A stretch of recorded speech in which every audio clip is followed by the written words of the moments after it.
Salamu alaikum wa rahmatullahi ta'ala wa barakatuh.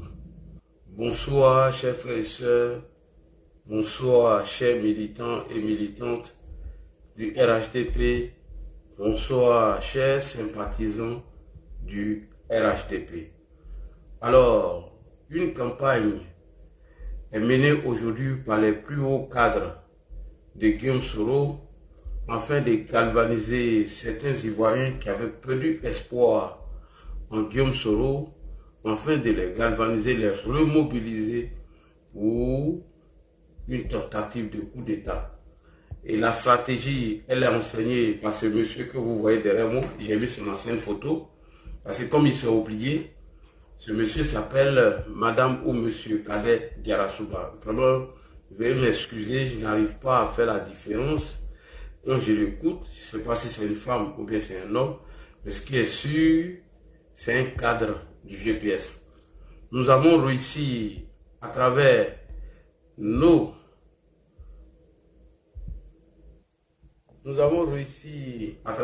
followers et nos amis qui veillent jour et nuit, qui surveillent les sorties hasardeuses de ce monsieur, de temps en temps sur des panels TikTok, afin d'expliquer la stratégie de Guillaume Soro, comment chercher à s'allier à d'autres pays afin de faire tomber le régime du RHDP. Donc, nous attirons l'attention de nos militants que lorsqu'on dit que Guillaume Soro, lorsqu'il voulait rentrer en Côte d'Ivoire en 2019, s'apprêtait à mener... Guillaume Soro s'apprêtait à faire un coup d'État. C'est pas parce que Guillaume Soro devait descendre dans l'avion et venir avec des armes tirer sur la population. Mais il y a une stratégie qui a été mise en place afin de révolter les militants GPS, et certains militaires allaient rentrer en action. Et suite à cela, comme l'a dit Guillaume Soro, si elle pouvait aboutir à une insurrection civile et militaire, tant mieux. Mais Dieu merci, que Kader est en train de nous expliquer. Lorsqu'on vous avait expliqué ici que Guillaume Soro était impliqué dans l'arrestation des 49, et Kader nous demandait de donner un communiqué officiel, alors que Jeune Afrique a fait les révélations, selon les dits de Guillaume Soro aux autorités maliennes, sans oublier l'interview du conseiller politique de M. Guillaume Soro, en l'occurrence Franklin Nyamsi. Lui-même l'a été clair, comment nous avons réussi à tromper Assimi Goïta afin d'aboutir à l'arrestation de nos 49 ou se braquer contre le régime du docteur Alassane Ouattara. Sans oublier Chris Yapi, qui avait déjà donné l'identité des 49 soldats aux autorités maliennes dans le but de créer un climat de tension entre nous et l'AES, et Guillaume Soro allait profiter pour demander à l'armée de renverser son excellence M. Alassane Ouattara. Ensemble ce soir, nous allons écouter attentivement les propos d'un haut cadre du GPS, M. Kader Diarra-Souba ou Mme Kader Diarra-Souba. Vous verrez que nous, on ne doit pas jour et nuit, on veille à la sécurité d'État, on veille afin d'attirer l'attention du gouvernement de ce que prépare M. Guillaume Soro. Avant tout d'abord, je vous demande de partager, avant d'arriver sur les propos de Kader Diarra-Souba, je vous demande de partager. Nous allons encore repartir avec la conversation avec Djibril Bassolé, d'où l'expert en acoustique du nom de M. Herman Kunzel nous avait informé que l'audio de Guillaume Soro au Burkina Faso était authentique. Mais ce lâche, ce poltron de Kader Diarra-Souba a été incapable de répondre à cette question lorsque on s'est retrouvé sur un panel. Donc, on va vous donner la parole ce soir, après avoir fini d'écouter Kader Diarra-Souba, un haut cadre du GPS. Ah, pourquoi je tombe? Je dois mettre mon TikTok à jour, quoi. J'ai mis mon TikTok à jour dans les stores. Je tombe seulement. On doit en seulement. Ah. Faut arrêter ça, hein. Faut arrêter de me faire tomber, hein. C'est pas à faire, hein. Ouais, mais tout est installé. Ah, d'installer tout. C'est Samsung. Ouais, d'accord. Ok, je vais installer cela. Je vais voir. On y va. Partagez. Je vous ai expliqué, ça ne peut pas marcher. J'ai un pour rien, il n'y a personne là-bas. Il fallait avoir la retenue. On va vous donner la parole ce soir, chers militants. Écoute, le président m'a dit... Merci, concentré. Il m'a retiré le dossier. C'est toi qui gère le dossier maintenant. Donc moi, je suis au carreau, je ne dis plus rien. Oui, mais bon. Tapoter, partager. Vous allez vous tromper, c'est bouclé, c'est rond. C'est la photo de Kader Djarasouba qui est derrière là. Donc maintenant, je vais te protéger. C'est sa photo. Parce que ça signifie que c'est toi qui es derrière tout ça. Un voyou. C'est toi qui as fait ça. Toi et Mayaki, vous avez fait ça. Toi et Mayaki, Bassouri, c'est vous qui avez fait ça. Tout. J'ai dit à mes... Tapoter, partager. Mayaki est au Qatar. Je tombe sur vous. Moi, je suis ici. Il y a trop de problèmes pour faire quelque chose. Tapoter, partager. Maintenant, quand tu as installé cela, il faut lui dire que moi, Guillaume, ce que je dis. Bonsoir, là, c'est là. Quand il était dans le désert de Comporé, là, quand il venait à Abidjan, moi, il lui donnait pas. La personne qui va vous parler ce soir, c'est un haut cadre du GPS. Maintenant, s'il considère que moi, je suis dans le désert, là, et que c'est là qu'il doit tirer sur l'ambulance, il n'y a pas de problème. Il dit non, lui va arranger ça, mais bon, c'est rare, c'est fini. Et puis bon, d'accord, très bien. Mais bon, Ahmed est vraiment dans cette posture-là. Mon cher, je peux même t'envoyer des mails où il allait chercher docteur Fokam du Cameroun, là. Oui. Partager, tapoter. Il a connecté Rock avec Pierre Fakouri. Ils ont déjà monté les dossiers financiers pour tapoter, partager. Dans le doute, à la tente, parce qu'à la tente ne sait pas. YouTube est revenu. Vraiment, bonsoir. Bon, je n'ai pas voulu dire aussi à la tente, parce qu'il va croire que peut-être du machin. Oui. Mais j'ai dit à Ibrahim quand même pour les autres là, Ibrahim c'est mais le président lui il ne sait pas. Parce que Ahmed a mis la pression sur le président pour recevoir les rocs que le président. Tapoter, partager. Ouais, et lui, pour la solidarité fraternelle, mon vieux, c'est pas un exemple reluisant, hein. Dis donc. Ah, ce que je peux te dire, c'est sur le carreau. Alors maintenant, moi, j'ai laissé respirer Gengémé, je suis rentré dans la base. Oui. C'était que quand j'étais là-bas... On va vous donner la parole. Et vous allez nous dire ce que vous en pensez des propos de Kader. Oui. Donc je les ai pris à la base. Koulibaly, RFI, partage. 10, 20. Salam, Ladi, Fort, Ismaël Sanogo, bonsoir. Donc là, je vais continuer encore. Kader Djarasouba a décidé de mener une campagne d'intoxication et de désinformation afin de galvaniser la troupe des opposants perdus qui ont perdu espoir afin de renverser le régime.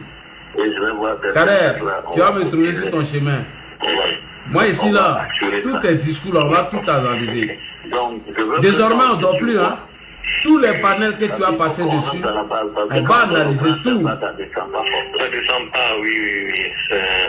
Donc, moi, ce que je te propose, c'est qu'on regarde. Oui, ce sont des propos très graves.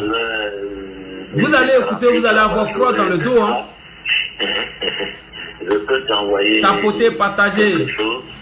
Envoyez cette vidéo au ministre de la Défense, les services de renseignement de Côte d'Ivoire. Même toi qui te connais, et plus tard, soyez très. Tout à fait.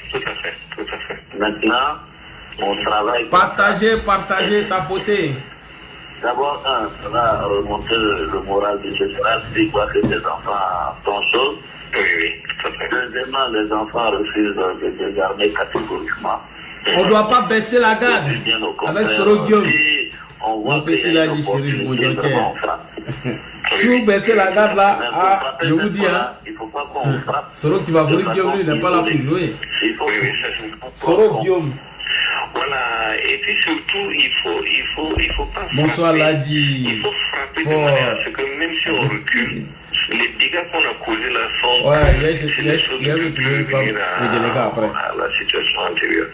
Voilà. Il y a obligé de s'en aller. C'est nouveau aussi à Afrique. Il y a chez Marocain.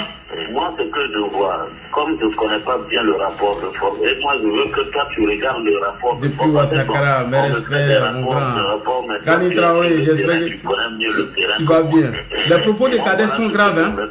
Si vous écoutez là, vraiment. Dans une ville en haut, quelque part, là, on récupère un peu. À partager. Ils vont fuir. Je ne veux pas résister. Et comme on me dit que l'armée autour de Ouagadougou. Partagez. Je veux que les militants interagissent avec moi. Ouais, YouTube, on a été coupé avec un avertissement parce qu'on a montré des vidéos. Vraiment, c'était pas bien. Au moment où ils décollent là, on refrappe dans je vais m'abstenir de montrer ce genre de vidéos. Ça va les paniquer. Tapoter. Et le RFP lui il sort. En 2 temps. Ah, j'en ai vu tout cela. Tu m'appelles Papa aujourd'hui. Si vous voulez naviguer, les éléphants sont pleins ici. Hein. De Ouagadougou. Et ils frappent des sites. À partager seulement. Surtout le PM. Voilà. C'est-à-dire, ils frappent des sites fortement. Tapoter. C'est ce qu'on va faire de. La photo qui est derrière moi, c'est. C'est M. Kadek Jarasuba. C'est pas pour toi. Voilà, le voilà ici. Aujourd'hui, il est devenu clair. Ils sont obligés de vouloir se réorganiser. Bon, donc c'est pas les Kadek Jarasuba. C'était même un commando de combien de. Tu vois, de donc et puis bon, la communication a commencé à dire bon, le Burkina est en train, la situation se dégrade au nord du pays, à papa, au sud du pays, à papa, et que le RSP de Pau même vient de décoller 50 km. Voilà ici. Oui, bien sûr. Kadek Et Jarasuba. maintenant, ceux qui sont dans la ville là, eux, ils sortent, ils aujourd'hui, il est devenu clair. On a l'information, on sait que X, Y est là. André Franklin Yamsi, je ne sais pas qui est clair maintenant. Il est devenu clair. Aujourd'hui là. Afari Bragbe, Afari Djela. D'après les Maliens, pas Afari Djela. Et puis bon, on est obligé de venir, on va nous menacer qu'on va venir nous tirer dessus, tout ça là, mais on est déjà assis, bon. On va faire quoi? On est obligé de discuter, nous. On va nous suspendre 6 mois et puis après. Ça, c'est la guêpe. Oui, Sa photo de galère. Ça, c'est la guêpe. Donc, Elle a volé Bazin de sa camarade à Abidjan là. Les moyens. Ça, c'est une photo de la guêpe. Oh, attendez, je vais vous montrer ça tout de suite. Elle avait volé Bazin de sa camarade. Et la dame qu'elle avait volé son mari là. Je vais vous montrer ça. D'accord. L'un et l'autre sont des gens absolument sûrs. La guêpe voleuse de mari là. Comment ça va se faire, même s'il faut qu'il se passe le faire. Voilà. Non, ça marche pour moi. La guêpe, quand elle était dans sa galère là. Ouais, elle a volé Bazin de la fille là. C'est sûr qu'on va y aller. On a tous les anciens. La cause de bien. Bon, ils ont même demandé quelques piqûres pour Attendez. la base, justement. Je bien à la base. Mais vous, ouais, je vais vous montrer ça tout à l'heure. Au moins, le fait déjà qu'ils tiennent bon et qu'ils invoquent le fait qu'ils ont été trahis. On leur avait promis qu'aucun militaire ne serait plus dans l'affaire, c'est pas fait. Ensuite, qu'ils auraient quelques gages, quelques garanties, il n'y a rien de bon. Et que, voilà, donc la CEDEAO les a un peu. Et pour cette raison précisément, ils ne veulent pas coopérer, ils ne veulent pas. Et la dame qu'elle avait volé son mari là, je vais vous montrer la dame, Mariam Koumbali. Il faut leur dire qu'il y avait les Comores et puis on a pris Samuel Touré, on a découpé. Voilà, c'est ça. Et puis on a amené Jean Kakete, on a fait. Oui, tout à fait. Donc vraiment. D'accord. Ah, on a a travaillé un peu aujourd'hui. Mais je suis content. Je commence à sentir un peu, tu vois. Je sens que bon... Aya tapoté. C'est-à-dire qu'au départ, les éléments là étaient dans une affaire de régalienne, oui, machin. Mais là, je sens que bon, ils ont commencé à sortir de là. Ils commencent maintenant à se dire que bon, ben voilà, ils sont au bord de la rébellion, quoi, tu vois. Et c'est pas qu'il faut. Ils sont dissous, et puis ils ne respectent pas la dissolution. Donc, quand ils ne respectent pas une dissolution, c'est quoi? Oui, tu en es. Mais moi, je leur ai dit même. Ordinateur, tu te bloques ou quoi? Ce qu'on veut vous faire là, c'est un DDR. Bon, c'est un DDR. Mais tant qu'à faire, si on doit aller dans un DDR, mais allons carrément vers un accord global, et duquel le DDR ne sera qu'une partie. Et voilà, là, ça peut vous donner quelques garanties. Vous pouvez avoir quelques compensations politiques, ainsi de suite, et le DDR. Mais sinon, si c'est un DDR, genre capitulation, c'est comme si l'armée était venue vous battre. Et maintenant, voilà, ils vous ont attaqué, ils vous ont battu, et vous êtes obligé maintenant de tapoter, partager. Non, là, on vous a pas battu. Oh, mon ordinateur, c'est plein, quoi. Et là, on fait comme si, voilà, vous devez tout remettre immédiatement, vous êtes dissous, vous devez remettre les flingues. Ordinateur, débloque-toi. Mais il y a quelqu'un là-bas sur vous, là, que moi, je ne l'ai jamais. Il y a 2 personnes, là. Parce que, en tout cas, quand on va finir tout ça, là, il y a 2 personnes, là, que tu dois accepter, au moins, des règles. Il y a Marie Diallo et puis ici, quoi, là, il y a un si, là. Un shérif. Ah, non. Je vais redémarrer mon ordinateur. Je redémarre l'ordinateur parce qu'il s'est bloqué. Non, parce que non. Je vais vous montrer une photo. Les gens ne peuvent pas vivre et puis vous allez être tranquille. Non, c'est vrai. Moi, des petits, ça dit que, quel que soit, parce que les bonne volonté, tout ça là, ceux là que j'ai cités là, ouais, vivant et puis le Burkina va être tranquille. Ça, c'est vrai. C'est comme si elle... Voilà. J'ai redémarré l'ordinateur parce qu'elle s'est bloquée. Je voulais vous montrer quelques photos. Avant de commencer, tapotez, bipez-moi les services de renseignement, le ministre de la Défense, Téné Brahima, bipez-moi toutes nos autorités. Nous venons d'anticiper une communication d'un cadre du GPS du nom de M. Kader Diarasouba. Alors, chers frères et sœurs, vous allez écouter des propos graves de Kader Diarasouba, leur stratégie de renverser le président de la République, son Excellence, M. Alassane Ouattara. Moi, l'a dit, bon, pour moi, même si c'est l'idée de Guillaume Soro qui a été ventilée ou qui est relayée par des activistes, mais venant même des penseurs ou des cadres du GPS, alors nous devons faire très attention, nous devons rester vigilants parce que les propos de M. Kader Diarasouba ou Mme Kader Diarasouba sont graves. Vous allez écouter, nous avons pu capter ces audios à travers un panel soroïste afin d'alerter les autorités compétentes, afin de dire à nos autorités de rester très vigilants face aux intentions de M. Guillaume Kibafouri Soro. Guillaume Soro, on ne doit pas baisser la garde avec. Récemment, vous avez vu les déclarations de M. Aboudraman Tiani et on a fait l'analyse pour vous démontrer par A plus B que c'est Guillaume Soro qui était caché derrière les propos de M. Aboudraman Tiani. Voilà. Et donc, Kader Diarasouba a décidé de faire des tournées sur les panels afin de galvaniser encore la troupe sorosphère et leurs alliés internes, les militants du PPACI, afin de vous expliquer ce qu'ils sont en train de préparer.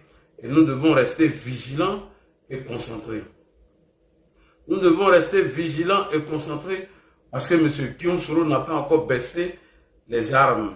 M. Guillaume Soro veut coûte que coûte renverser le régime. Alors, nous disons que nous allons le dénoncer et il va échouer. Quand un sorcier veut d'abattre ton enfant, il faut le dénoncer. Il faut dénoncer toujours le sorcier du village. C'est très important. Il faut jamais laisser le sorcier du village approcher tes enfants afin de les manger. Voilà. Je vais vous montrer une photo ici de Maïmouna Kamara, Lago Djoudrani, Lago sans viande, lorsqu'elle avait volé le bazin de l'une de ses camarades. Et le mari de Mariam qu'elle avait arraché aux États-Unis, grâce à Dieu aujourd'hui, Dieu merci, Mariam Koulibaly a récupéré son mari. Nous disons merci au Tout-Puissant qui a permis à Mariam Koulibaly de récupérer son mari aux mains de cette sorcière de Maïmouna Kamara, la Djep. D'après le Burkinabé, Maïmouna Kamara, le Burkinabé, Maïmouna Kamara. Alors, je vais vous montrer les deux photos d'abord et nous allons écouter les propos graves, extrêmement graves de monsieur ou madame Kader Djarasouba. Photo là, il y a publié ça après sur ma page. J'ai l'impression qu'ils se moquent de la guêpe là, il y a le bloqué. Hein. Voilà, ne vous moquez pas de la guêpe. Hein. Si vous vous moquez de la guêpe là, il y a vous bloquer les ordinateurs. Au lit, t'as cogné alors. Soit tu télécharges ou tu ne télécharges pas. Il y a même moi à Fognan, non? Notre diagwe là. Ah, photo qui a fait bla au câble, au tewe. Il y a quoi? Ah, t'as cogné à Békatimi. Alors, je vais vous montrer la première photo ici de Maïmouna Kamara, Lago Djoudrani, Lago sans viande, avant de rentrer dans le vif du sujet. Alors, permettez-moi de tourner ma caméra afin que... Mon frère, ferme ton micro, Adama. Voilà, merci beaucoup. Merci. Ça, c'est la photo de Kader Djarasouba. Attendez, je vais agrandir. Vous allez voir la photo de Maïmouna Kamara, Lago Djoudrani, Lago sans viande. YouTube, vous, il n'y a plus vous montrer la photo. Hein.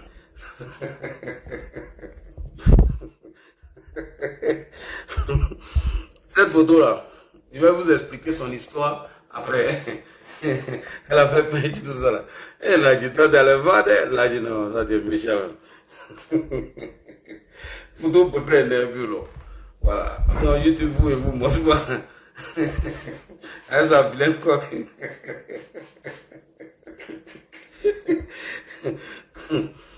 Bon, le bazin qu'elle a apporté, c'est un bazin volé. Elle a volé ce bazin. Elle a volé le bazin de sa camarade. Elle était noire ici, hein, Lago Djoudrani, Lago sans viande. Abou Kanyanja, vous savez que moi, Nyanjan, donc elle a volé le bazin de sa camarade. Il y a là-bas, hein, la gueule. Il y a tous les bas, faut pas t'inquiéter. Alors, je vais vous montrer la deuxième photo. Ne vous inquiétez pas, deuxième photo. Ça, c'est Mariam Koulibaly, qu'elle avait volé son mari. Elle a volé le mari de celle-là. Mariam Koulibaly est à droite. Elle a récupéré son mari. Nous disons Alhamdulillah, Dieu merci. Regardez comment elle est très belle. Mariam Koulibaly, femme de M. Diomondé, voleuse de mari. La voilà qui est ici. Maïmouna Kamara. De Burkinabé, Maïmouna Kamara. Quand vous regardez les deux là, c'est un match. Bon, c'est tous ces ordures-là, IB accueille chez lui. Tous ces nyama-nyama là. Tous ces nyama-nyama là, IB accueille chez lui là-bas. Vous me regardez. Est-ce qu'il y a un match entre les deux là? TikTok. Attendez, TikTok, il y a rapproché ma caméra. Est-ce que quand vous regardez les deux là, il y a un match? Hein? TikTok, quand vous regardez les deux là, est-ce qu'il y a un match? Hein? Écrivez s'il y a un match, dites-moi. Lago Djoudrani sans viande. Lago Djoudrani, Lago sans viande. Mariam Koulibaly, jolie femme, zo dans le carton, zo kalanga. Les femmes de GPS, elles vous allument, vous tous. Nana Kaba, vous tous, elles vous allument. Et il n'y a même pas joli pour là-bas, mais au GPS.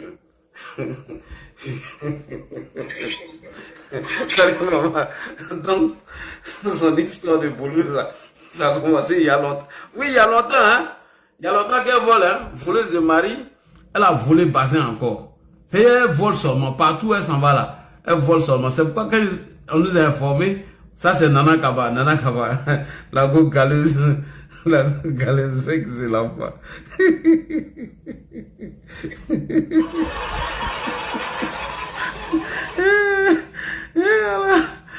GPS est rempli d'ordures. Donc, quand vous dites que la guêpe vole depuis longtemps, là, c'est pas aujourd'hui, hein. Voilà. Vous voyez le bazin que je vous ai montré tout à l'heure, non? Bazin, là, elle a volé. Elle allait voler le mari de Mariam Koulibaly. Vous voyez, bazin, là. Bazin, là, elle a volé. Elle a fait pêcher. Il y a des gens qui sont tombés. C'est ça, c'est tous ces ordures-là, ils les ramassent pour nous emmerder. Il y a d'autres photos, hein, de la guêpe. Sa petite sœur est plus haut qu'elle-même. Non, sa petite sœur n'a jamais publié sa photo. Ouais, ça, c'est l'adresse de M. Patard, là. Non, il n'y a jamais... Et la petite sœur de la guêpe était salue depuis ta position, voilà. Toi et moi, on est restés en bon terme. Voilà, tu sais qu'elle a dit, là, il ne va jamais diffuser des fausses informations, voilà. Donc, après avoir fini de vous montrer, maintenant, regardez Kader Diarra. Ça, c'est Kader Diarra à l'état pur, naturel. Lui, on va même parler de lui, là. Regardez Kader Diarra à l'état pur, naturel. Oh, je devais montrer Kader Diarra ici sur l'ordinateur. Bon, TikTok voit déjà Kader Diarra. Facebook, oui. Je vais vous montrer Kader Diarra à l'état pur, naturel. Voici Kader Diarra. Lui, quand on va venir parler de lui. Ça, c'est sans filtre. Voilà, c'est de lui là qu'on parlait tout à l'heure. Ok, bref. Alors, nous allons passer au vif du sujet. Monsieur Kader Diarra nous a informé avec des propos graves ce que Guillaume Soro est en train de préparer en ce moment dans les pays de l'AES, sans compter ce qu'il prépare encore avec leurs alliés. Écoutez cette vidéo attentivement. Écoutez attentivement. Cette vidéo a été enregistrée sur le panel d'un soroïste dont je ne veux pas dire son nom ici, il s'appelle KGB. Vous voyez? Attendez. Voilà, attendez.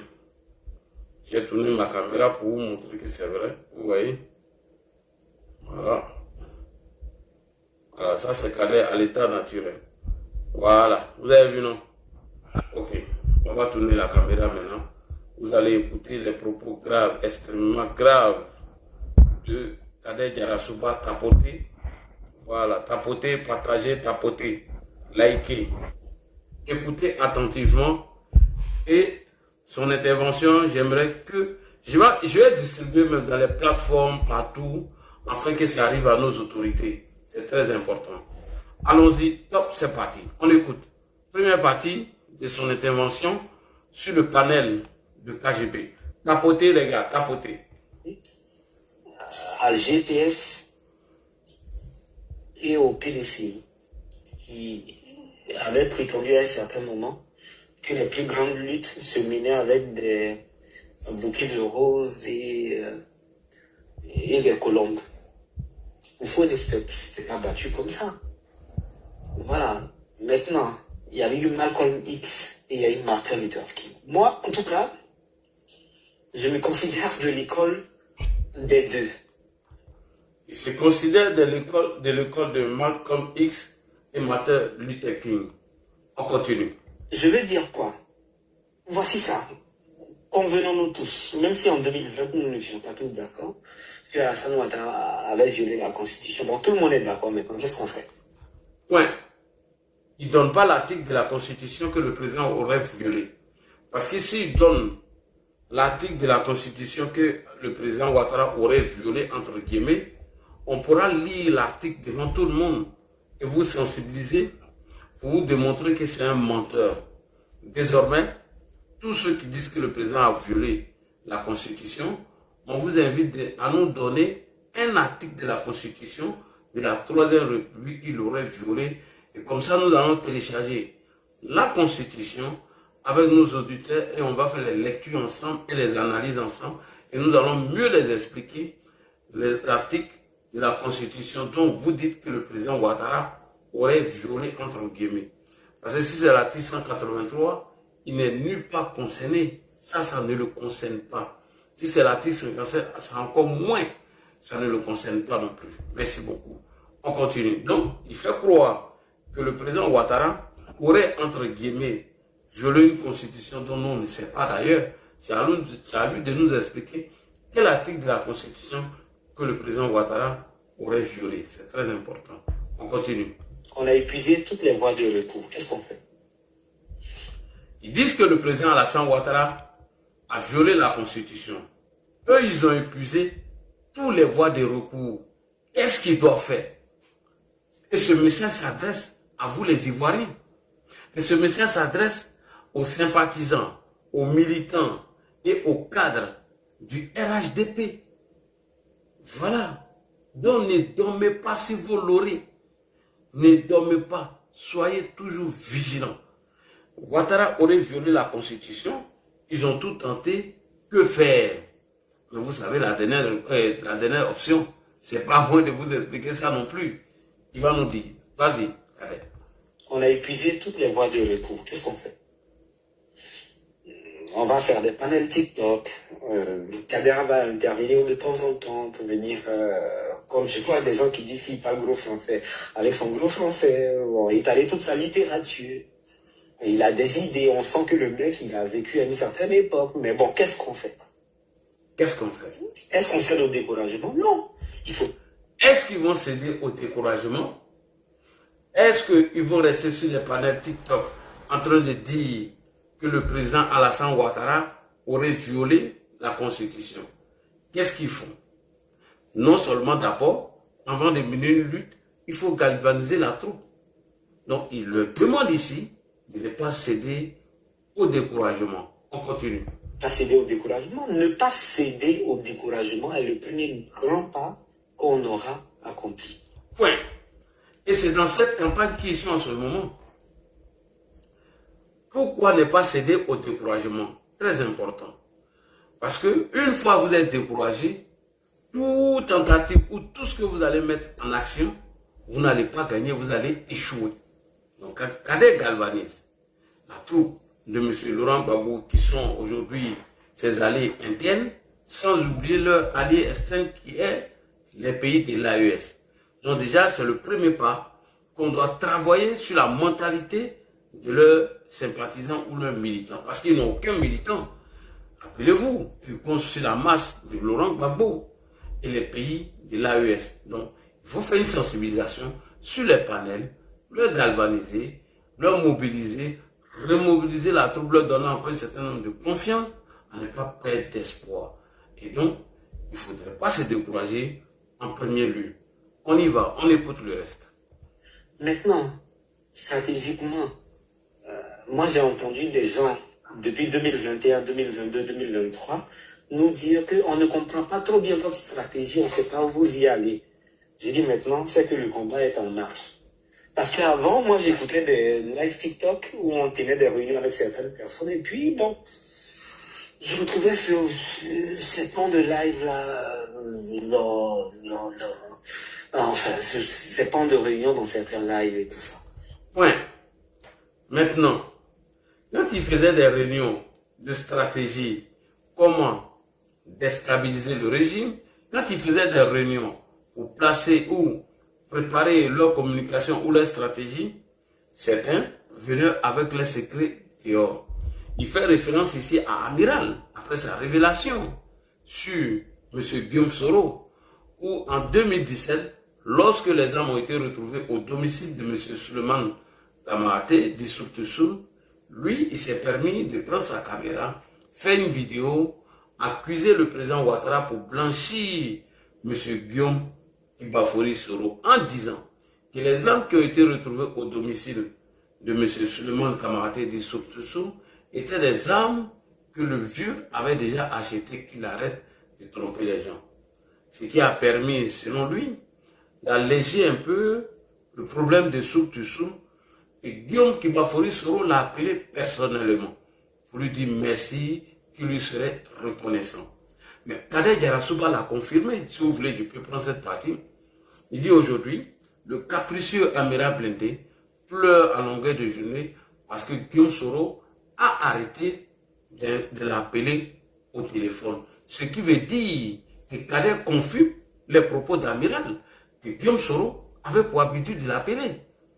Donc, bref, ici, il dit ils ont essayé de mettre un groupe restreint où ils organisent des réunions et que ces réunions ne sont pas filtrées et elles ne se retrouvent pas sur les réseaux sociaux. Donc, ils sont dans une autre stratégie tactique, comment galvaniser certains Ivoiriens afin de faire tomber le régime du président Alassane Ouattara. Très important. Et ça, c'est les propos d'un cadre du GPS. Et vous savez à quel moment il fait ces genres d'intervention? En 3h et 4h du matin. Je répète, en 3h et 4h du matin, la majorité de nos militants sont en train de dormir. En 3h et 4h du matin, la majorité de nos militants sont en activité. Donc, il a fallu. Oh là là, qui est en train de contester? Mais arrêtez de signaler. Ah, vous ne pouvez pas venir signaler un truc. Ah, c'est le gars qui voulait faire monter là qui a signalé. Ah ouais. Voilà. Donc, après je vais vous donner la parole, hein, vous allez interagir. Donc, je fais des pauses comme ça pour vous expliquer la gravité de ces propos. Donc, ils ont une cellule de communication où des réunions sont organisées pour préparer la stratégie de communication, comment galvaniser les gens sur le terrain, afin de lancer leur mouvement. C'est parti, on écoute. Dès lors que personne ne connaît notre stratégie, nous, on va vous inviter à ne pas céder au découragement. Dès lors où personne ne connaît maintenant leur nouvelle stratégie, ils invitent ceux qui sont pour le renversement du régime à ne pas céder au découragement. Dès lors où personne peut sortir dans le groupe WhatsApp pour venir expliquer leur stratégie lorsqu'ils sont en colère ou ils sont pris par le désespoir, alors ceux-là ne font plus partie de leur cellule. Et donc, la première chose, la première mission à mener, c'est de mobiliser encore la troupe, leur dire qu'il y a encore de l'espoir. Est-ce que vous comprenez? Et donc, c'est dans cette posture que M. Khaled Djerasouba est inscrit aujourd'hui. Comment galvaniser certains militants du GPS et ceux qui croient encore au coup d'État de Guillaume Soro. On continue. Mais je tiens à le dire solennellement. La position de Génération et Peuple Solidaire, c'est que Alassane Ouattara n'est pas le président de la République de Côte d'Ivoire. Il n'est qu'un chef d'État en exercice, en train de gérer sa transition. Et Alassane Ouattara ira, tout comme il aura violé la constitution ivoirienne, tout comme il aura fait du mal. Ça, c'est une position officielle de Génération et Peuple Solidaire. Maintenant, si vous me demandez mon avis personnel... Alors, pour eux, depuis 2021, le président Ouattara est un chef d'État qui est en train de diriger une transition. Ça veut dire ce que ça veut dire. Pour eux, Génération et Peuple Solidaire, depuis 2021, le président Ouattara est en train de gérer une transition. Mais c'est vraiment, je ne veux pas être méchant avec Kader. Après l'appel téléphonique entre le président Ouattara et Guillaume Soro en 2025, je crois bien, Guillaume Soro a fait un communiqué où il a parlé de l'échange avec le président Alassane Ouattara. Ou bien c'était le président du RHDP? Question. Bref, on ne va pas s'attarder sur ça. Oui, comme pour vous, Alassane Ouattara est en train de gérer une transition dont eux ne le reconnaissent pas. Ça veut dire ce que ça veut dire. Voilà, vous allez comprendre petit à petit. Allons-y. Maintenant, si vous me demandez mon avis personnel, moi j'ai l'intime conviction qu'Alassane Ouattara, il va tomber. Si vous le demandez son avis personnel, eux ils ont la ferme conviction que Alassane Ouattara va tomber. Et ces propos viennent d'un cadre du GPS. Des propos graves. Maintenant la question que je vais vous poser, comment Alassane Ouattara doit tomber? De vous à moi. Répondez à cette question. Alassane Ouattara va tomber dans des urnes, une élection qu'ils auront organisée eux-mêmes. Est-ce que le président Ouattara va tomber parce que Guillaume Kibafori Soro et les Soroïstes auront organisé une élection? C'est là. Il vous dit, matin, midi et soir, malgré que les activistes nous le révèlent, eux-mêmes viennent le confirmer en tant que cadre. Je retourne encore cette partie, écoutez attentivement. De Côte d'Ivoire. Il n'est qu'un chef d'État en exercice, il est en train de gérer. Dès lors que personne ne connaît notre stratégie, nous, on va vous inviter à ne pas céder au découragement. Mais je tiens à le dire solennellement. La position de Génération et Peuple Solidaire, c'est que Alassane Ouattara n'est pas le président de la République de Côte d'Ivoire. Il n'est qu'un chef d'État en exercice, il est en train de gérer sa transition. Et Alassane Ouattara ira, tout comme il aura violé la constitution ivoirienne, tout comme il aura fait du mal. Ça, c'est une position officielle de Génération et Peuple Solidaire. Maintenant, si vous me demandez mon avis personnel, moi j'ai l'intime conviction que Alassane Ouattara, il va tomber. Voilà, il va tomber. Et il tombera, et tout son système avec. Et bien sûr qu'on pourra essayer véritablement de mettre en place la démocratie tant espérée en Côte d'Ivoire. Et si je vous dis ça, ça ne sera pas de lutte aisée, parce que nous on va poser les jalons, mais pour essayer de... Mais moi j'ai fait une réunion avec... Point. Il vous dit que le président Ouattara va tomber. Et quand il le dit là, il ne le dit pas en vain. Parce qu'ils vont préparer une stratégie de combat pour le faire tomber. C'est un cadre de GPS qui vous le dit. Non des moindres. Du GPS. Donc, on doit faire très attention, rester sur nos gardes, ne pas baisser la garde. Avec Guillaume Kibafori Soro. C'est comme Kokora, passe sur un panel et tient des propos graves.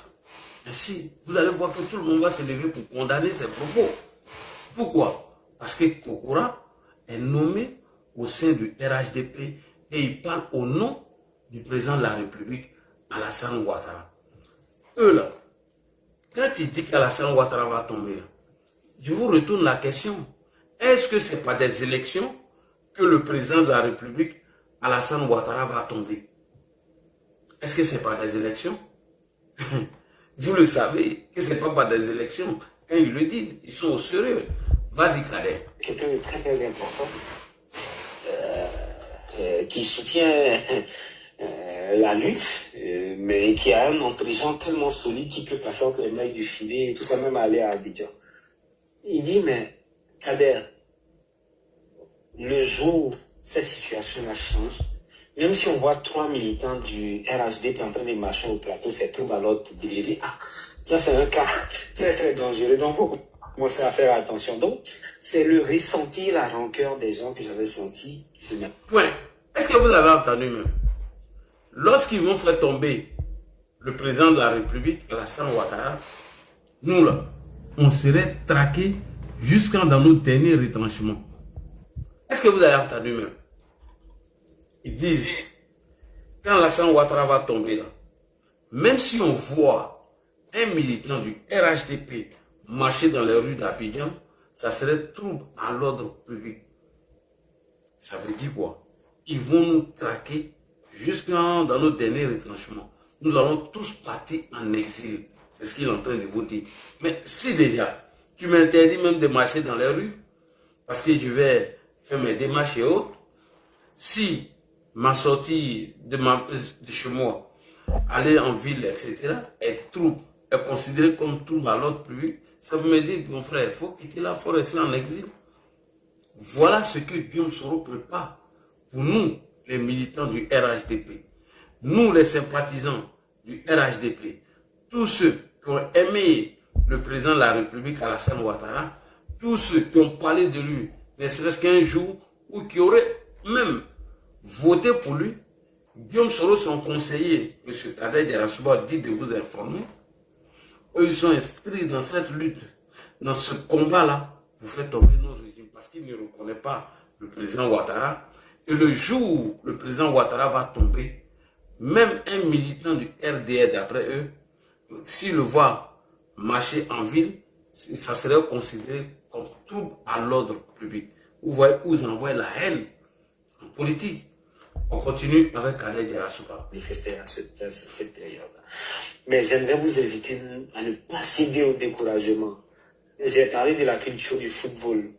Alassane Ouattara, là, en 2009, personne ne misait sur lui qu'il soit président de la République de Côte d'Ivoire, même ses plus fidèles lieutenants. Mais ça fait 15 ans qu'il est en train de nous maltraiter. Bon, on regarde. mais il n'est pas éternel. Ça, c'est une vérité scientifique, comme nous ne le sommes pas non plus. Mais en tout cas, nous, tout ce qui est humainement possible, pour se battre contre ce régime-là, on va le faire. Maintenant, comme ils sont forts pour nous attraper sur les mots qu'on dit, pour nous poursuivre en Europe, ici, ça et ça, on ne va pas les dire publiquement. Mais en tout cas, moi, mon souhait, le plus ultime, comme les Français le disent que Macron doit dégager, il doit tomber, mais que Alassane Ouattara tombe. Et maintenant, sa manière de tomber, là, ça ne m'intéresse pas. Il n'a qu'à tomber seulement, c'est ce qui nous intéresse. Point. Est-ce que vous avez entendu même? Est-ce que vous avez entendu ce que Kader a dit? C'est très grave. Écoutez encore une fois. Mais en tout cas, moi, mon souhait, le plus ultime, comme les Français le disent que Macron doit dégager, il doit tomber, mais que Alassane Ouattara tombe. Et maintenant, sa manière de tomber, là, ça ne m'intéresse pas. Il n'a qu'à tomber seulement, c'est ce qui nous intéresse. Merci beaucoup. Son souhait est le souhait de Guillaume Soro. Ouattara n'a qu'à tomber. Mais de la manière Ouattara va tomber là, ça ne les intéresse pas. De la manière le président Alassane Ouattara va tomber, il leur intéresse gay. Ils s'en foutent de ça. Même si c'est pour armer des gens de l'AES s'attaquer à notre République, lui s'en fout. Pour lui, Alassane Ouattara n'a qu'à partir. Même si c'est pour envoyer des mercenaires, des infiltrés, même si c'est pour engager des VDP, des volontaires, quoi pour la patrie, eux, ils s'en foutent de ça. Dit à un cadre du GPS, et je m'adresse à vous, je m'adresse aux militants et en même temps, je tire la sonnette d'alarme et dis au ministre de la Défense de ne pas dormir. Guillaume Soro a une haine viscérale contre vous. Et faites très attention. Vous avez entendu, non? C'est un cadre qui dit, hein, c'est comme si Kokora allait parler au nom d'Alassane Ouattara. Il dit, eux là, ils vont vous faire tomber. Maintenant, le problème pour vous faire tomber, il faut que leur allié interne, qui est le PPACI, qui a ses militants, ne cède pas au découragement. Il faut qu'ils soient mobilisés et galvanisés afin de mener cette lutte. Parce que Guillaume Soro n'a personne au GPS.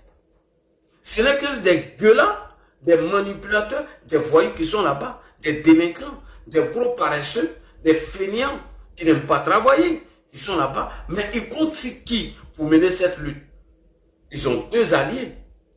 Un à l'interne, un à l'extérieur, qui est les pays de l'AES.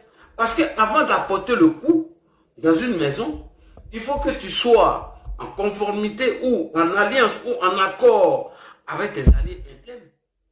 Pour qu'on puisse t'aider, pour que l'allié extérieur puisse t'aider, il faut que ceux de derrière ne cèdent pas au découragement. C'est ça la lutte de Guillaume Soro. Parce que quand il dit qu'ils vont faire tomber Ouattara là, il va tomber comment selon vous? Est-ce que c'est dans les yeux? Ils vont faire tomber Ouattara, sachant bel et bien que Guillaume Soro, son nom n'est pas inscrit sur la liste électorale. Il a été condamné par la justice ivoirienne pour tentative de coup d'État et détournement de fonds publics. Voilà.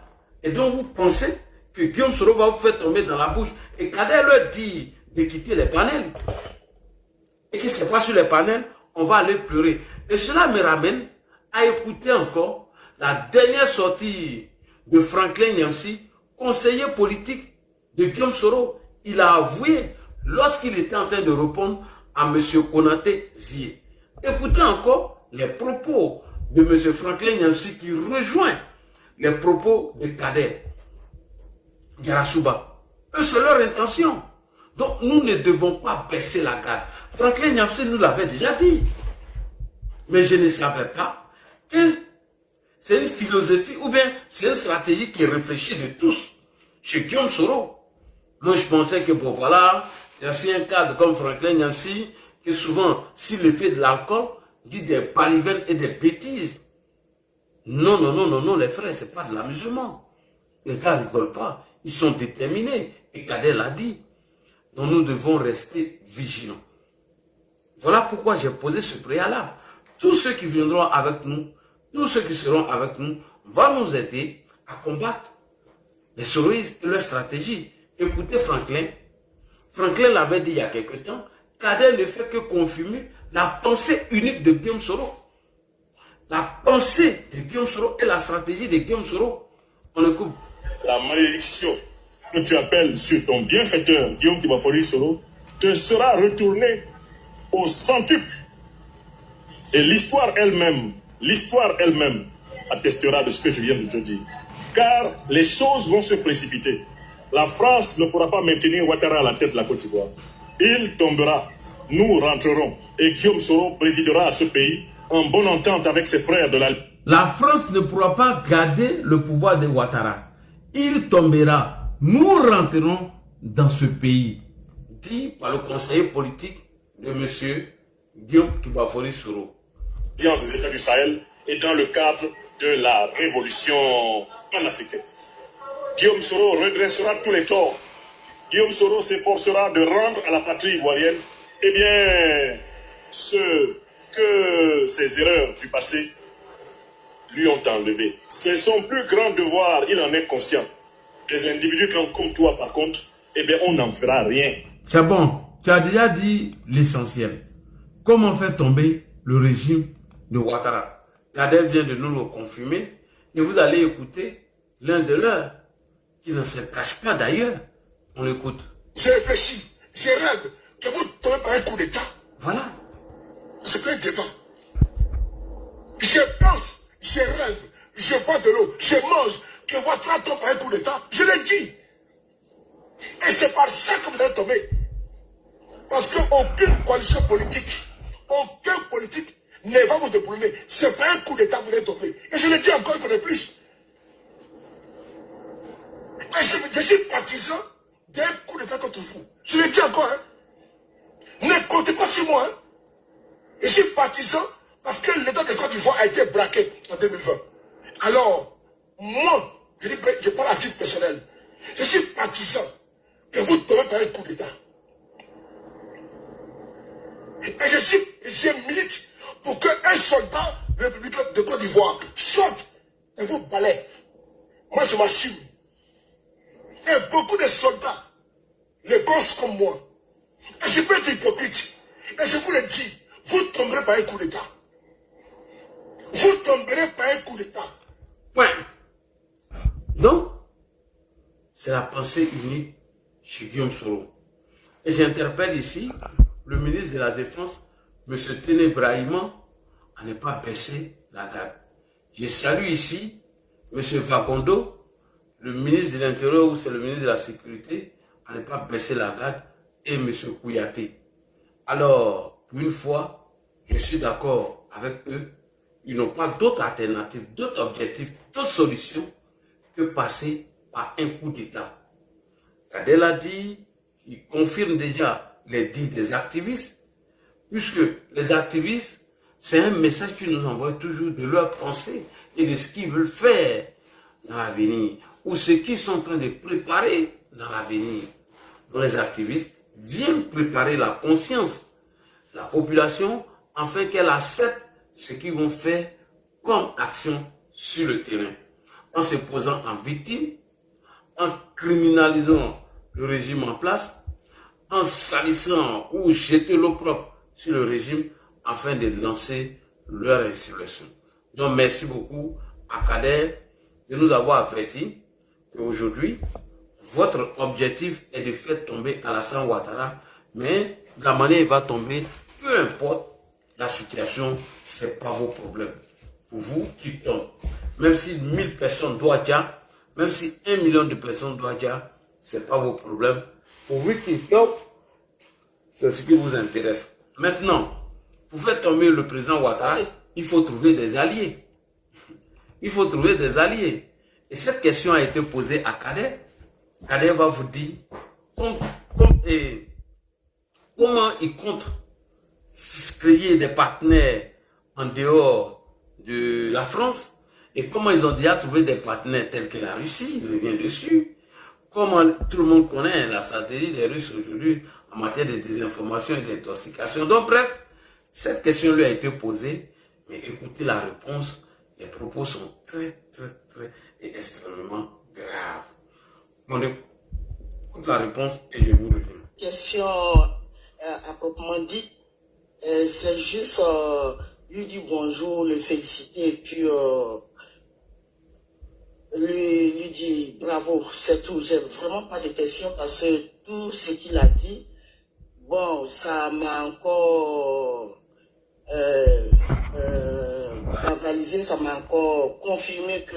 Vous voyez, non? Donc, il a réussi à mobiliser encore une militante et ils vont mener cette campagne. C'est un bon moment. Ils vont mener ça pendant un bon moment. Ok, on écoute. Raman va tomber et je vais mettre encore des bouteilles de champagne au frigo. Voilà, c'est ce que j'ai. Donc, madame, vous, vos souhaits, c'est de voir Draman tomber et boire votre champagne. Ok, on a compris. Gavalisé, ça m'a encore confirmé que Draman va tomber et je vais mettre encore des bouteilles de champagne au frigo. Voilà, c'est ce que j'ai déjà tout dit. Alors, il n'y a pas de souci. Monsieur Diarasouba, il y a une question en bas. Est-ce qu'il ne faut pas chercher des pays alliés à l'est du monde? Bon, je suppose que quand il dit l'est, vous savez un peu plus ou moins de quoi il parle. Hein? Vous êtes déjà allié à la Russie. Est-ce que venez nous faire croire que vous cherchez des alliés aujourd'hui en allant vers la Russie et venir encore dans l'AES pour mener vos combats? Ça, on le sait, que vous avez déjà rallié sur ce côté. Mais on va revenir dessus comme la répétition, elle est pédagogique. Voilà. Monsieur Diarasouba, vous êtes là? Absolument. J'aimerais saluer donc la dame qui a parlé tout à l'heure. Je suis content. Ça vient de mon cœur, les propos que je tiens ce soir. Donc, je suis content que ces propos-là lui fassent plaisir. Mais attendez. Ok.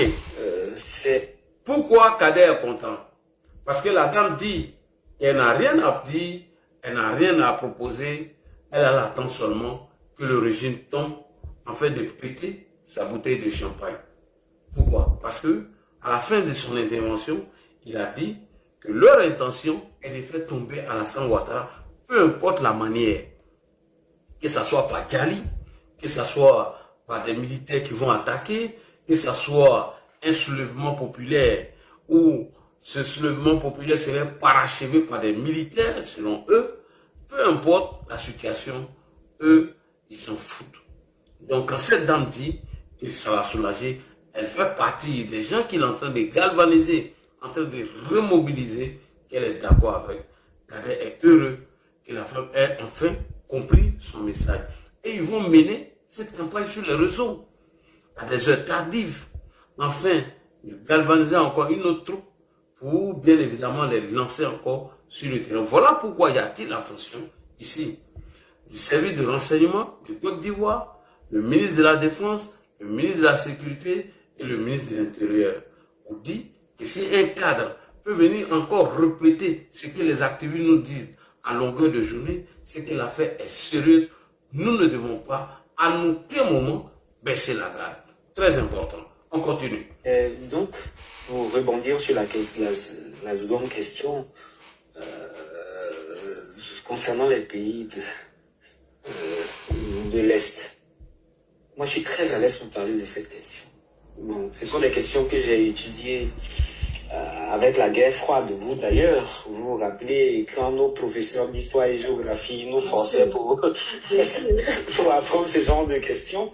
On se retrouve aujourd'hui en plein dedans et nous qui avons la chance, bien sûr, des invitations pour faire un peu le tour du monde, pour être assistant dans des conférences et tout ça. Mais bien sûr qu'il faut... Kader, qui vous invite à faire le tour du monde, qui vous invite à aller assister à des conférences. Est-ce la Russie ou les pays de l'AES? C'est là-bas que vous préparez tout. Mais ne vous inquiétez pas, nous on est vigilants. Et on veille à tout ce que vous êtes en train de faire en ce moment. Et nous allons vous dénoncer. Vas-y, Kader. Il faut diversifier les partenariats. Ce n'est pas un crime de lèse-majesté que de dire aujourd'hui que, bon, nous estimons que, voilà, tel partenaire ne nous arrange pas. On peut diversifier les partenariats. Moi, j'ai été très ravi de voir le professeur Franklin Yamsi, par exemple, aux États-Unis la dernière fois. La dernière fois que j'y étais, j'étais avec KGB Le Gourou. On a fait un peu le tour de la côte Est, justement, en étant en préparation de la Crush Party qui a été avortée parce que l'État de Côte d'Ivoire avait porté plainte contre M. Guillaume Soro, alors même qu'il venait de démissionner de l'Assemblée nationale pour dire qu'il était un terroriste. Donc c'est pas un terme nouveau. Voilà, je sais pas si je peux dire ça, voilà pourquoi j'ai accéléré un peu sur le terme. Bien sûr qu'il faut chercher des alliés, mais pourquoi les Africains se retrouvent-ils aujourd'hui en train de s'inhiber dans les considérations géostratégiques et géopolitiques, alors même que les États-Unis, qui interdisent à l'Europe de commercer avec la Russie à cause de la guerre en Ukraine, commercent avec la Russie. Mais on a vu la rencontre avec Poutine, entre Poutine et Donald Trump à l'initiative des États-Unis qui s'est déroulée très très récemment. Et encore, il y a des rencontres qui vont se poursuivre. Donc, tant on n'est plus dans le monde, même si on a vu ce qui s'est passé à Gaza, entre la guerre Israël-Palestine, où la France va se lever aujourd'hui comme la France avait osé le faire en 2004 pour attaquer des militants qui, soi-disant, avaient osé les attaquer au niveau de l'hôtel Ivoire. Non, ça ne peut plus se passer comme ça. Il faut ouvrir autant que faire se peut. Moi, aujourd'hui, là, si on me dit qu'il y a des mondes même souterrains où on peut aller, il y a des peuples qui vivent en bas de la terre, qui ont la technologie pour pouvoir transformer nos matières premières, moi, je vais aller faire la diplomatie avec eux sans que la France ne puisse m'influencer. Et maintenant, si ce que j'ai dit me permet de donner un avis sur la relation entre la France et la Côte d'Ivoire, je vais le dire très très clairement. Moi, je vais en France. Régulièrement, j'arrive en France pour mes affaires dans les aéroports français. Donc, je peux connaître une interpellation comme Niamsi en connaît. Mais j'estime que la France fait le jeu d'Alassane Dramane Ouattara aujourd'hui. Je veux aborder la question du jeune frère Gon Coulibaly. KGB, il faudra me rappeler Lancine. Allô? Lancine, qu'est-ce que Lancine a fait pour que la France aille l'interpeller pour des questions? La France est en train de jouer aujourd'hui le jeu du dictateur Alassane Dramane Ouattara. Donc, tant que vous n'allez pas le dénoncer en masse, mais on va subir tous individuellement. Parce que moi, il se pourrait que j'arrive dans une des gares ou dans un des aéroports en France, on va m'interpeller, mais qu'est-ce qui va se passer après? Ils vont me relâcher. Parce que nous aussi, on sait sur quoi on est assis.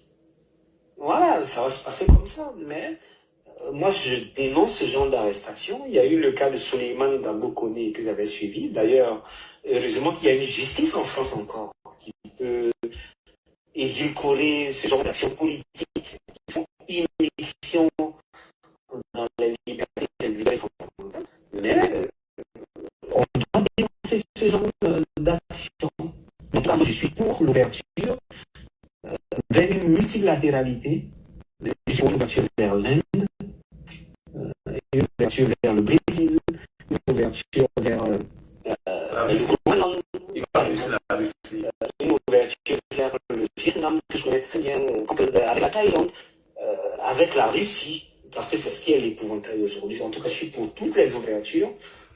La Russie, c'est ce qui est épouvantable aujourd'hui. Alors,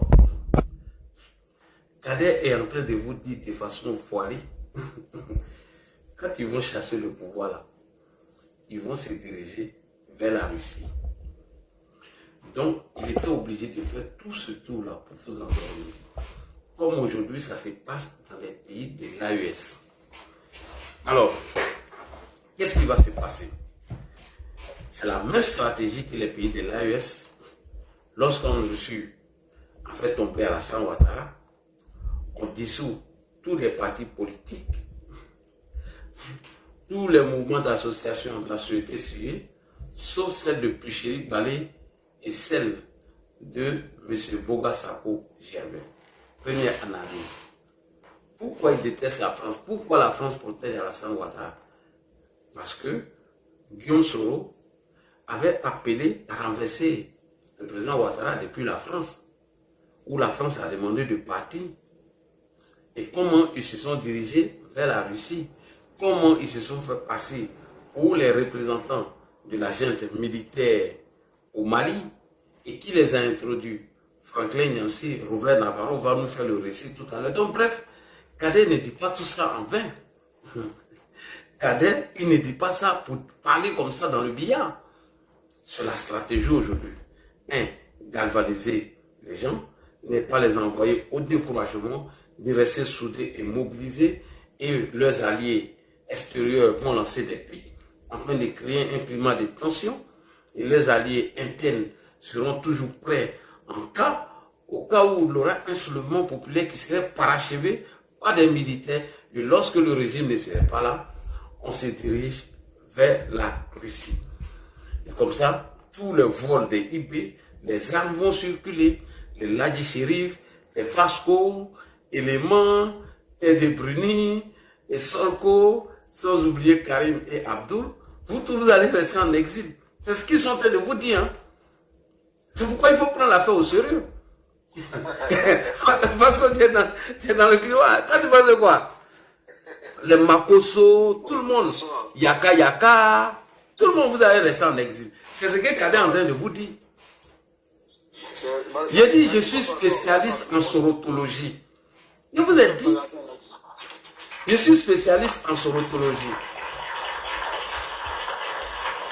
Et ça là, c'est un cadre qui vous dit ça. Hein. C'est comme si on envoyait Kokora d'aller dire ces gens de trucs sur les plateaux. Il a le même titre que Kokora. Et c'est ce que Kader Djarasouba est en train de vous dire. C'est pour vous dire quoi? De ne pas baisser la garde. Il dit, ils sont pour les partenariats, ils sont pour la diversité des partenariats. Lui, Kader, il estime aujourd'hui qu'il ne faudrait pas se focaliser sur un allié comme la France, parce que la France a toujours pris position pour Alassane Ouattara. Et la France est pour Alassane Ouattara. Donc eux, au cas où le régime change, voici les partenaires où ils doivent se diriger. Il a fait le tout jusqu'à il est venu tomber sur le partenaire clé, qui est la Russie. Et je vais vous dire pourquoi. Ils ne sont plus d'accord avec la France. Et comment ils se sont dirigés vers la Russie? Comment ils ont envoyé Assimi Goïta vers la Russie? Comment est-ce qu'ils ont envoyé IP vers la Russie après avoir fini de chasser Damiba? Comment ils ont envoyé Tiani vers la Russie, qui font aujourd'hui la moitié de leur propagande? Et c'est eux qui sont à l'origine de nos crises avec ces pays-là. Donc, en conclusion, c'est ce que Kader est en train de vous expliquer. 1. On remobilise les gens. On leur dit de ne pas se décourager. Voilà. 2. On ne reconnaît pas ce pouvoir. Ce pouvoir va tomber à tous les coups. Alors, troisièmement, peu importe la manière où le pouvoir va tomber, eux, ils s'en foutent. Ça ne les intéresse pas. Ce n'est pas leur problème. Que ça soit par Djali des milliers des Ivoiriens, que ça soit par c'est que eux s'en foutent. Ce n'est pas par les yeux. Guillaume Soro est-il inscrit sur la liste électorale? Non. Mais comment eux vont faire tomber Alassane Ouattara? Qui organise les élections? Voilà. Comprenez tout. Et quand vous allez partir, voici les partenaires auxquels ils vont se diriger vers. Mais la France n'en fait pas partie. Parce que la France est un partenaire sûr d'Alassane Ouattara. Et c'est ce qu'il vous dit ici. Et lorsque ils vont réussir leur coup, Astagfirullah, mais Fasco, toi tu es en exil, ta vie. Si tu t'amuses, ils vont te traquer dans les rues de Paris ici. Ils n'ont pas dit que tu as monté sur les panels et puis monter ta tête là. Ils n'ont pas dit que tu as donné ta localisation. Ils vont aller t'attendre au Parc des Princes. Ils vont te fioler là-bas. Ça veut dire que moi, là, je dois quitter la France. Heureusement qu'ils sont des plaisantins. Non, mais il ne faut pas dire qu'ils sont des plaisantins. Mais tu as vu récemment la déclaration de Tiani. Tu as vu récemment comment on devait mettre le feu à Jacquesville. Mais tout ça, ça fait partie de leur stratégie. Du livre de Genshat, qu'on appelle la révolution pacifique. Comment faire tomber un régime démocratiquement élu par des manifestations de rue de façon pacifique. Ils appellent ça de la dictature à la démocratie. Et nous le savons. C'est pourquoi j'interpelle ici les autorités compétentes à veiller sur leur communication. Ils ont décidé de ne plus rester dans l'ombre. Et Kader l'a dit, ils vont aller... Excuse-moi, je vais te soutenir un peu. Oui. Je me rappelle très bien, en 2021, Kader Dia et nous, on a fait un panel. Je vous ai dit ça, non? On a fait un panel avec l'autre là. Il y avait un monsieur, Thierry Cobré. Je ne sais pas si tu connais Thierry Cobré. Il s'est appelé Thierry Cobré. Voilà, il est sur Twitter. On a fait le panel sur Twitter et il a fait sortir les mêmes éléments. Il a dit que lorsqu'ils vont prendre le pouvoir, l'exil va se vendre comme du pain. Merci. On peut avoir pour Merci beaucoup. avoir ça partout. Je te jure, il a dit ça. Mais tout à l'heure, même dans la première phase qu'il a joué là, je ne te coupe pas, Karim, je prends 30 secondes de ton temps. Il dit, quand nous allons tomber, c'est-à-dire un militant du RDR ou RHDP qui marche dans les rues, c'est comme s'il était en train de trouver, il est en train de faire trouble à l'ordre public. Mais ça veut dire qu'il est sorti du pays. Yo, ils sont en train de vous dire d'aller en exil. Parce que chaque fois qu'on te voit passer même dans la rue, que tu fais tes démarches, ils vont considérer ça comme tout à l'ordre public. Donc, ce qui rejoint ce que tu dis, monsieur Karim, alors qu'il a dit ça sur un panel, il ne faut que la répétition. Et ce monsieur... Donc, ils ne cachent pas vraiment leur intention. Ce que l'a dit, tu fais, c'est très important. Le fait de tirer la sonnette d'alarme pour que nos autorités, au plus haut niveau, puissent quand même vraiment tenir compte de cela et sécuriser totalement. Voilà. Ça nous... Mais les gars, vous ne tapez pas. Vous êtes plus de 500 personnes. Moi, je vais chuter là rapidement et vous donner la parole. En fait, j'ai fait l'analyse du discours. Vous dites les non-dits du discours. Ce qui cache derrière. Pourquoi vous devez rester mobilisé derrière ce régime? Pourquoi vous devez soutenir le régime? Pourquoi vous devez faire les relais? Et quand vous les trouvez sur des panels qui disent qu'ils n'ont jamais avoué ce genre de choses, vous leur rappelez, de leur dire leurs propos, tout ce qu'ils distillent aujourd'hui sur les réseaux sociaux. Et ils montent entre 3h et 4h du matin. Quand vous le voyez sur les panels, c'est entre 3h et 4h du matin. Et ils pensent qu'on n'a pas les antennes de relais pour enregistrer tout ce qu'ils sont en train de dire. Donc vous comprenez. Et donc, quand Kader vous dit qu'ils vont se diriger vers la Russie, vers la France et autres, n'oubliez pas, que leur mentor, à l'époque, il nous a informé qu'il avait pour allié Emmanuel Macron et qu'Alassane Ouattara avait pour allié Jean-Yves Le Drian et qu'au niveau de la diplomatie, il avait battu le président partout.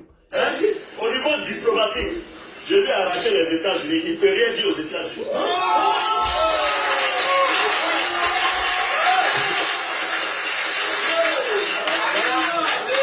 Voilà. Donc, ici à Paris, on s'est battu, on s'est saisi. Moi, j'ai pris Macron. Alors, quand Guillaume Soro nous informait ici qu'il avait pris ou arraché Emmanuel Macron au président Ouattara, ou le président Ouattara avec Jean-Yves Le Drian, et qu'il se voit chassé du territoire français parce qu'il a tenté de faire un coup d'État, mais pour Guillaume Soro, c'était une humiliation. Il fallait faire un repositionnement politique et stratégique, aller maintenant vers la Russie. Rappelez-vous, après ce discours de Guillaume Soro, dans les bars où il a assuré ou rassuré ses militants qu'il était en bonne entente avec M. Emmanuel Macron. Donc c'est ce qui l'a permis d'appeler l'armée à renverser le régime après le scrutin de 2020. Et écoutez la réponse d'Emmanuel Macron. Donc Guillaume Soro a trouvé ça très humiliant. On y va. Pourquoi Kader dit c'est la Russie aujourd'hui qui doit faire leur affaire? Pourquoi sont-ils déterminés? Pourquoi a-t-il des propos graves à l'encontre du régime? Une haine contre le régime. On écoute Emmanuel Macron. À propos de Guillaume Soro, plus en France, mais où est-il? Alors, l'entourage de l'ancien président de l'Assemblée ivoirienne n'a pas voulu en dire plus. Pierre Fiersion, il ne serait d'ailleurs plus le bienvenu dans l'Hexagone. Guillaume Soro est désormais indésirable sur le sol français. Emmanuel Macron l'a clairement notifié hier dans l'interview qu'il a accordée à nos confrères de Jeune Afrique. Il n'a pas à créer le désordre et sa présence n'est pas souhaitée sur notre territoire tant qu'il se comportera de cette manière, a dit le président français en référence à l'appel à l'insurrection en Côte d'Ivoire lancé le 4 novembre dernier depuis la France par l'ancien Premier ministre ivoirien. Un appel qui avait suscité la colère des autorités ivoiriennes. Abidjan avait demandé à Paris de réagir. Dans l'entourage du président français, on expliquait alors avoir fait passer un message à Guillaume Soro, l'appelant, je cite, à ne pas confondre opposition politique et coup d'État. Mais les autorités françaises sont visiblement allées plus loin. Elles auraient demandé à l'ancien chef rebelle de quitter le sol français, ce qu'il aurait fait. Question, que se passerait-il si Guillaume Soro venait à regagner la France? Pourrait-il être arrêté? Selon un document que RFI s'est procuré, la justice ivoirienne a en tout cas transmis ce mercredi aux autorités françaises des mandats d'arrêt contre Guillaume Soro et 3 de ses proches qui résideraient en France. Parmi eux, Moussa Touré, son directeur de communication, et Abdoulaye Fofana, son aide de camp. Alors, lorsque Guillaume Soro avait assuré ses militants ici à Paris, en leur faisant croire qu'il avait Emmanuel Macron avec lui et que le président Ouattara avait Jean-Yves Le Drian, rappelez-vous que Guillaume Soro avait appelé l'armée à renverser le régime en place après le scrutin de 2020. Emmanuel Macron a demandé à Guillaume Soro de quitter le territoire français. Savez-vous où Guillaume Soro s'est dirigé? Robert Navarro nous informe ici que Guillaume Soro est parti vers la Russie. Il a fallu la médiation du franco-camerounais, le représentant de la junte malienne en France, qui l'a introduit auprès du ministre des Affaires, je ne sais pas quoi, russe. Voilà comment Guillaume Soro arrive là-bas entre le mois de juin et juillet 2022. Et soudain, brusquement, cela sur l'arrestation de nos 49 soldats. On écoute ici Robert Navarro qui fait un reportage sur l'apparition de Guillaume Soro en Russie. Avec vous, Norbert Navarro, à la une de la presse française ce matin, Guillaume Soro, la traque. Près de 3 ans après avoir été invité à quitter la France, Guillaume Soro demeure introuvable, énonce Jeune Afrique. Depuis 2 ans, la localisation et les mouvements de l'ex-premier ministre, ex-président de l'Assemblée nationale et ex-chef de la rébellion en Côte d'Ivoire sont l'objet de toutes les attentions au sein des services de renseignement ivoiriens, signalant que les passeports ivoiriens de Guillaume Soro arrivent bientôt à expiration. Ce journal affirme que ce désormais opposant au président ivoirien Ouattara s'est rendu en toute discrétion à Moscou entre juin et juillet 2022. Il s'est rendu en toute discrétion en juin et juillet 2022. Afin d'y rencontrer notamment Mikhail Bogdanov, le vice-ministre des Affaires étrangères. Le vice-ministre des Affaires étrangères, oui.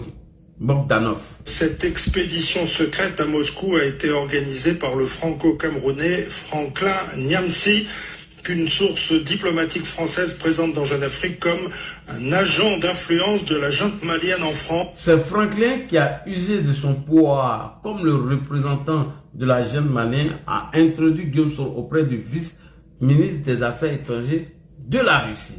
Merci beaucoup. Enfin, nous recevons, selon la dite source, ces instructions et des éléments de langage directement d'Abdoulaye Diop, le ministre malien des Affaires étrangères, affirme ce journal. Merci beaucoup.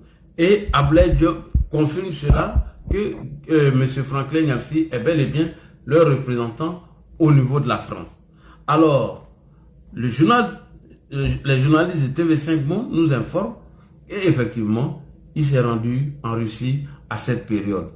Et soudain, brusquement, comme par coïncidence, après l'arrivée de Guillaume Soro là-bas, 49 de nos soldats sont arrêtés. Quel rôle a-t-il joué dedans?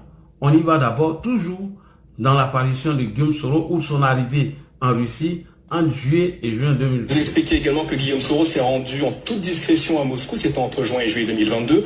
Pourquoi ce voyage a-t-il retenu votre attention?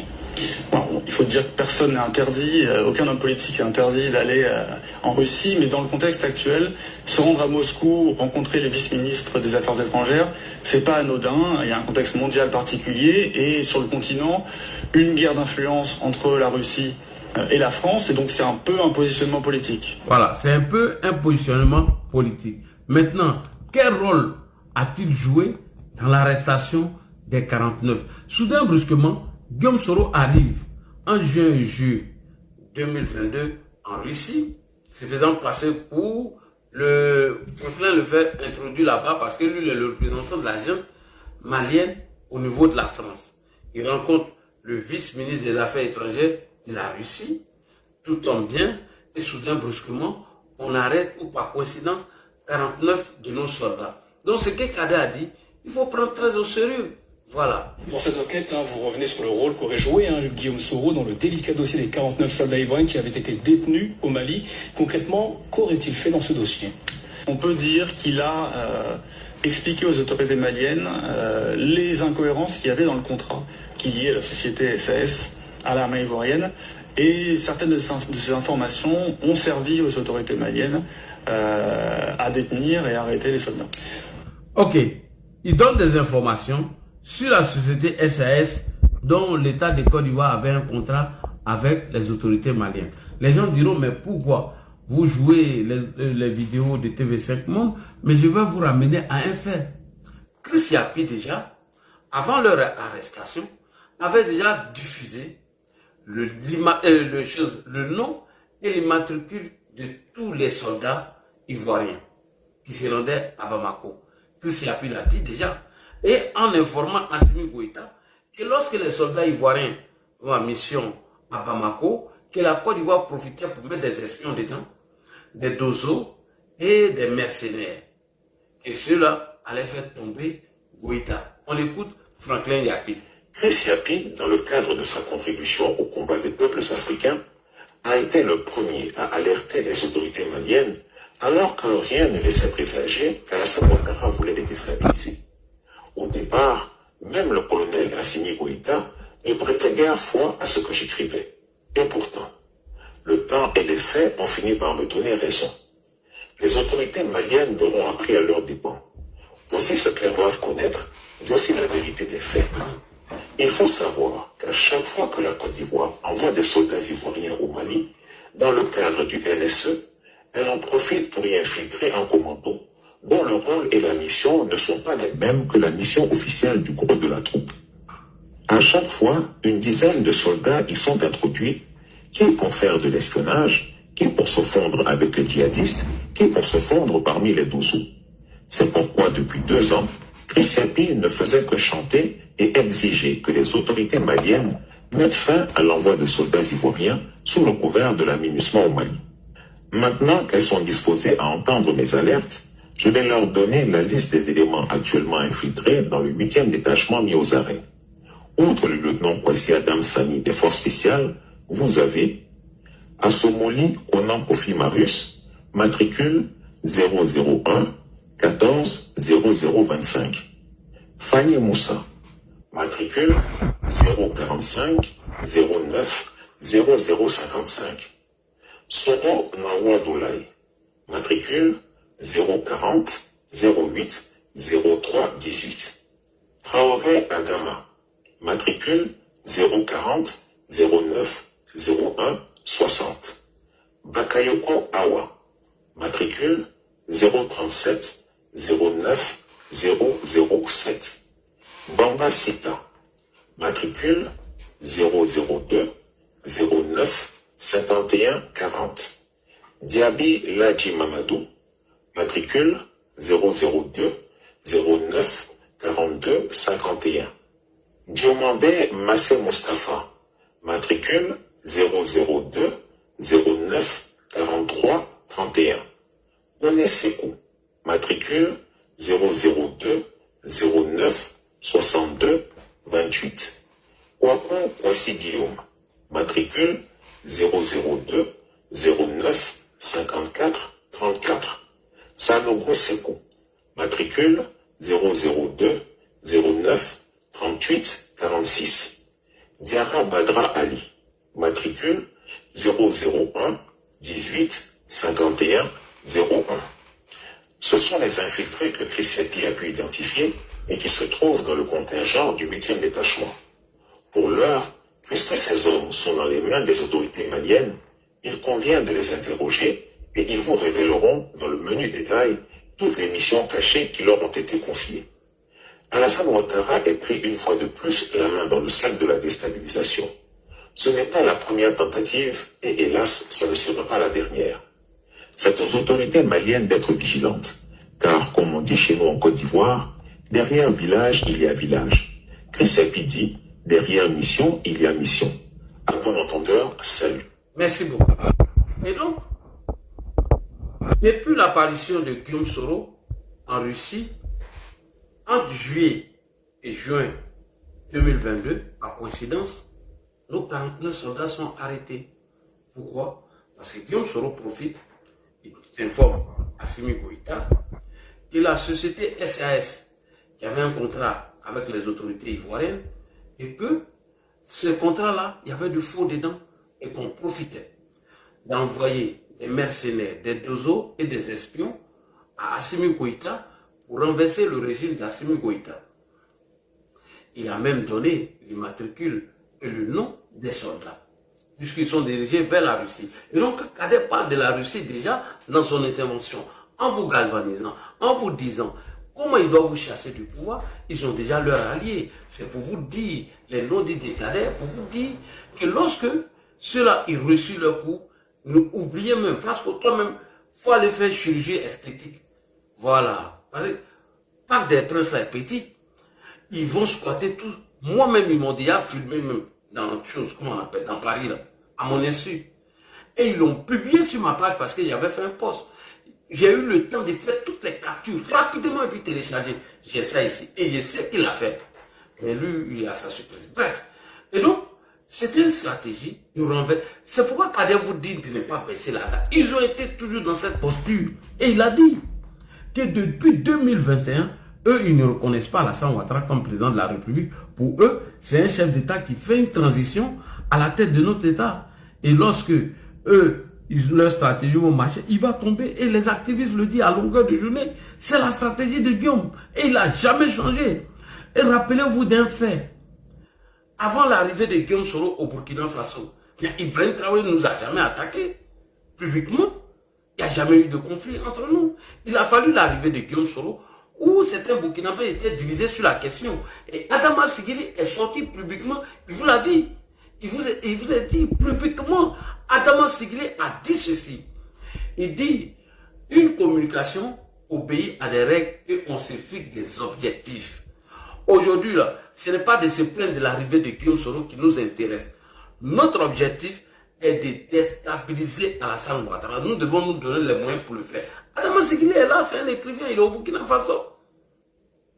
Donc, depuis qu'Assimi a échoué, on a confié la mission à d'autres personnes.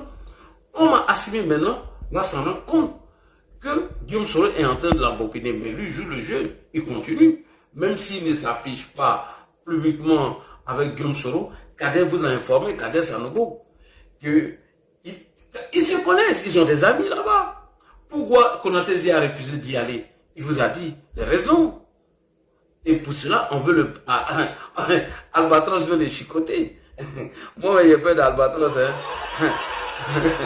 Albatros, moi, j'ai peur d'Albatros. Il faut voir Albatros va venir me trouver ici. Donc, bref, l'État de Côte d'Ivoire, quand ils ont compris que c'est Guillaume Soro qui était derrière, comme de la manière qu'Adi est en train de galvaniser aujourd'hui, on a pris toutes les précautions.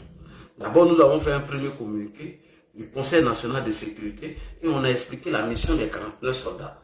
Pendant ce temps, le conseiller politique de Guillaume Soro, en l'occurrence Franklin Nyamsi, se rendait à Bamako. Voilà comment j'étais énervé et j'ai fait sortir la vidéo de colonel Felon.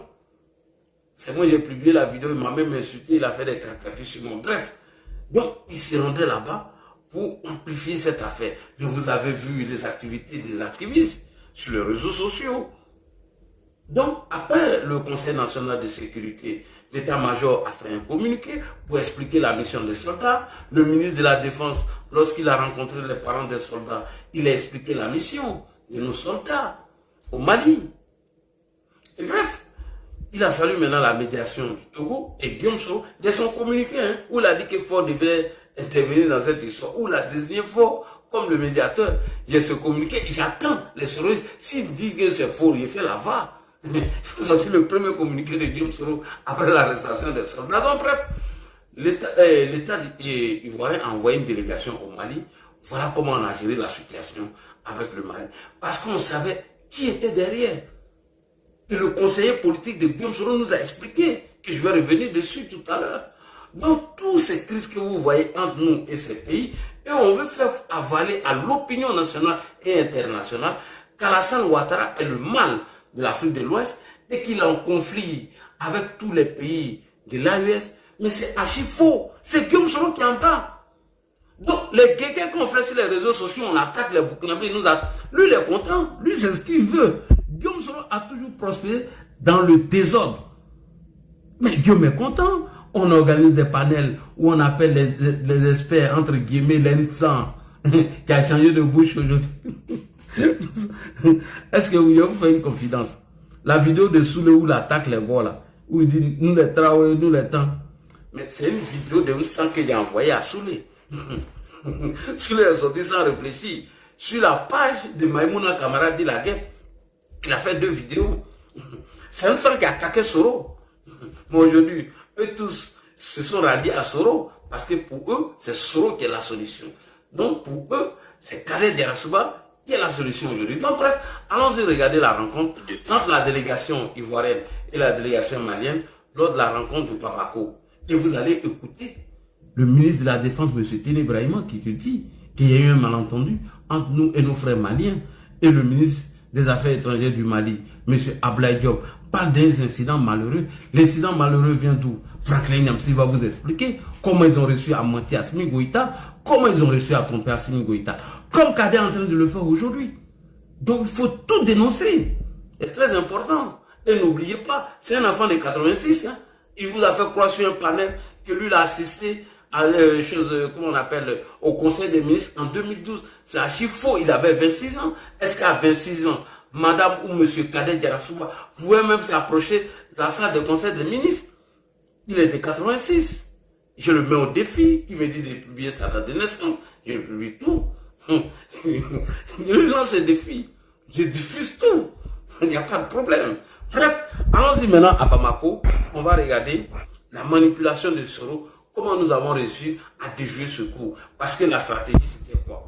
De communiquer derrière, d'amener les militaires à se révolter ou des militaires à renverser le régime.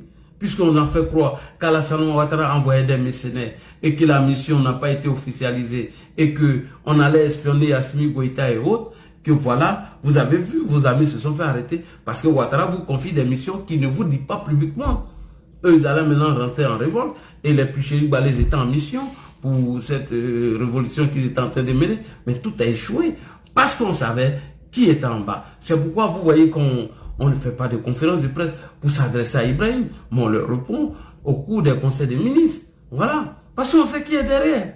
Voilà, on écoute maintenant. Le ministre de la Défense de la Côte d'Ivoire et le ministre des Affaires étrangères du Togo à la tête d'une forte délégation reçue par le président de la transition. Cette audience élargie à certains membres du gouvernement a essentiellement porté sur la situation des militaires ivoiriens en détention ici au Mali. Une situation qui met à froid les relations bilatérales qui existent entre le Mali et la Côte d'Ivoire depuis quelques mois. Comme vous le savez, il y a eu un malentendu entre la République du Mali et la République de Côte d'Ivoire. Il y a eu un malentendu entre la République de Côte d'Ivoire et la République du Mali. Voici. Il y a de cela quelques mois. Il était bon que nous puissions nous rencontrer pour en parler. Et c'est ce que nous avons fait avec nos frères maliens. Et le président Assimi Goïta nous a fait l'honneur de nous recevoir pour que je puisse lui transmettre le message du président Ouattara, ce que nous venons de faire. Donc c'est passé dans un esprit fraternel, de compréhension mutuelle. À la suite de cette audience, la délégation ivoiro-togolaise a eu un temps d'échange plus élargi avec le ministre d'État, ministre de l'administration territoriale et de la décentralisation et le chef de la diplomatie malienne. Ce cadre a permis aux différentes parties d'élaborer un mémorandum, lequel document servira d'appui pour avoir un dénouement heureux de la situation qui prévaut entre le Mali et la Côte d'Ivoire. Depuis quelques mois, nous sommes dans cet exercice de discussion, de dialogue, parce que depuis le début, pour notre part Mali, le président de la transition, son Excellence le colonel Assimi Goïta, a indiqué que cet incident malheureux qui a rendu les relations difficiles entre le Mali et la Côte d'Ivoire. Point. Cet incident malheureux qui a rendu la relation difficile entre l'État de Côte d'Ivoire et l'État du Mali. Cet incident malheureux qui a rendu les relations difficiles entre les autorités maliennes et les autorités ivoiriennes. Dit par M.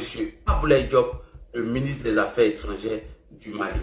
M. Téné Brahima, ministre de la Défense de la Côte d'Ivoire, incompréhension entre nous et nos frères maliens. D'où vient maintenant l'incompréhension et cet incident malheureux? Qui est à l'origine de cet incident malheureux et ces incompréhensions? C'est bel et bien Guillaume Soro, parce que son conseiller politique le dit. Ici, Franklin le dit. Comment ils ont réussi à manipuler Assimi Goïta? Et c'est ce que Kadé est en train de faire. Parce qu'il y a deuxième partie que nous allons faire demain. Puisque la première partie, j'ai déjà pris plus de 1 heure. Voilà, deuxième partie, on va revenir dessus demain. Et c'est le travail de Guillaume Soro aujourd'hui, à travers ses cadres. Écoutons Franklin Nyamsi, qui est à la base de cet incident malheureux et ses incompréhensions. Vous allez voir que c'est Guillaume Soro. Et c'est pourquoi je n'étais pas étonné des déclarations de Tiani. Moi, je n'en voulais pas à Tiani. Même les accusations de IB, je n'en veux pas à IB. Mais c'est Guillaume Soro qui est en bas. Tant que nous n'arrivons pas à expliquer à nos frères de l'AES qui nous met en conflit, mais toujours on va se tirer dessus. On va se tirer. Une fois qu'on arrive à dénoncer le sorcier, lui qui est à l'origine de ces crises, lui qui fait croire au pays de l'AES que nous n'aimons pas ces gens-là, que c'est Ouattara qui veut semer le chaos, le désordre dans ces pays, alors que quand il y a l'instabilité au Mali, au Burkina, au Niger, ils vont aller où? Ils vont aller vers la Côte d'Ivoire, qui est un pays stable aujourd'hui, grâce au docteur Alassane Ouattara. Et vous allez écouter Franklin Nyamsi, qui est le conseiller politique de M. Guillaume Soro, qui a été d'ailleurs condamné ici en France pour une histoire d'escroquerie. Franklin Nyamsi a été déjà condamné ici au cours d'un procès pour une histoire d'escroquerie. Franklin Nyamsi, on écoute. Et au regard de l'expérience positive que nous avons eue, parce que nous avons... On écoute. Allons-y doucement avec Franklin Nyamsi. Et vous allez comprendre tout à l'heure que c'est Guillaume Soro qui est à l'origine de toutes ces crises. On y va. Franklin Nyamsi. Et au regard de l'expérience positive que nous avons eue, parce que nous avons au Mali réussi à convaincre et à faire comprendre, heureusement, au pouvoir de la transition malienne, qu'Alassane Ouattara allait le faucher. Point. Il dit heureusement, ils ont réussi à convaincre Assimi Goïta que le président Ouattara allait le faucher. Voici d'où vient l'incompréhension de cet incident malheureux, qui est à l'origine Guillaume Soro à travers son conseiller politique. Quand Abdoulaye Diop parle d'un incident malheureux qui rend la relation difficile entre l'État de Côte d'Ivoire et l'État du Mali, qui est à l'origine de cet incident malheureux? C'est Soro. Quand monsieur le ministre de la Défense, monsieur Téné Brahima, parle d'incompréhension, il y a une incompréhension entre nous et nos frères maliens, mais qui est à l'origine? C'est Franklin. Il dit, heureusement, nous avons réussi à convaincre Assimi Goïta qu'Alassane Ouattara allait le faucher en envoyant le nom et l'immatricule de tous ces soldats, en les faisant passer pour des mercenaires ou des espions ou des dozos, etc. Donc c'est là que vient, c'est là où le problème vient entre nous et nos frères maliens. C'est là, voici le problème. On continue. Parce qu'Alassane Ouattara avait mené la même campagne de charme au Mali. C'est comme cela que notre frère Ben Souk s'était retrouvé en prison et risquait d'être extradé. Nous avons eu la chance d'être écoutés par le colonel Assimi Goïta. Ils ont eu la chance d'être écoutés par Assimi.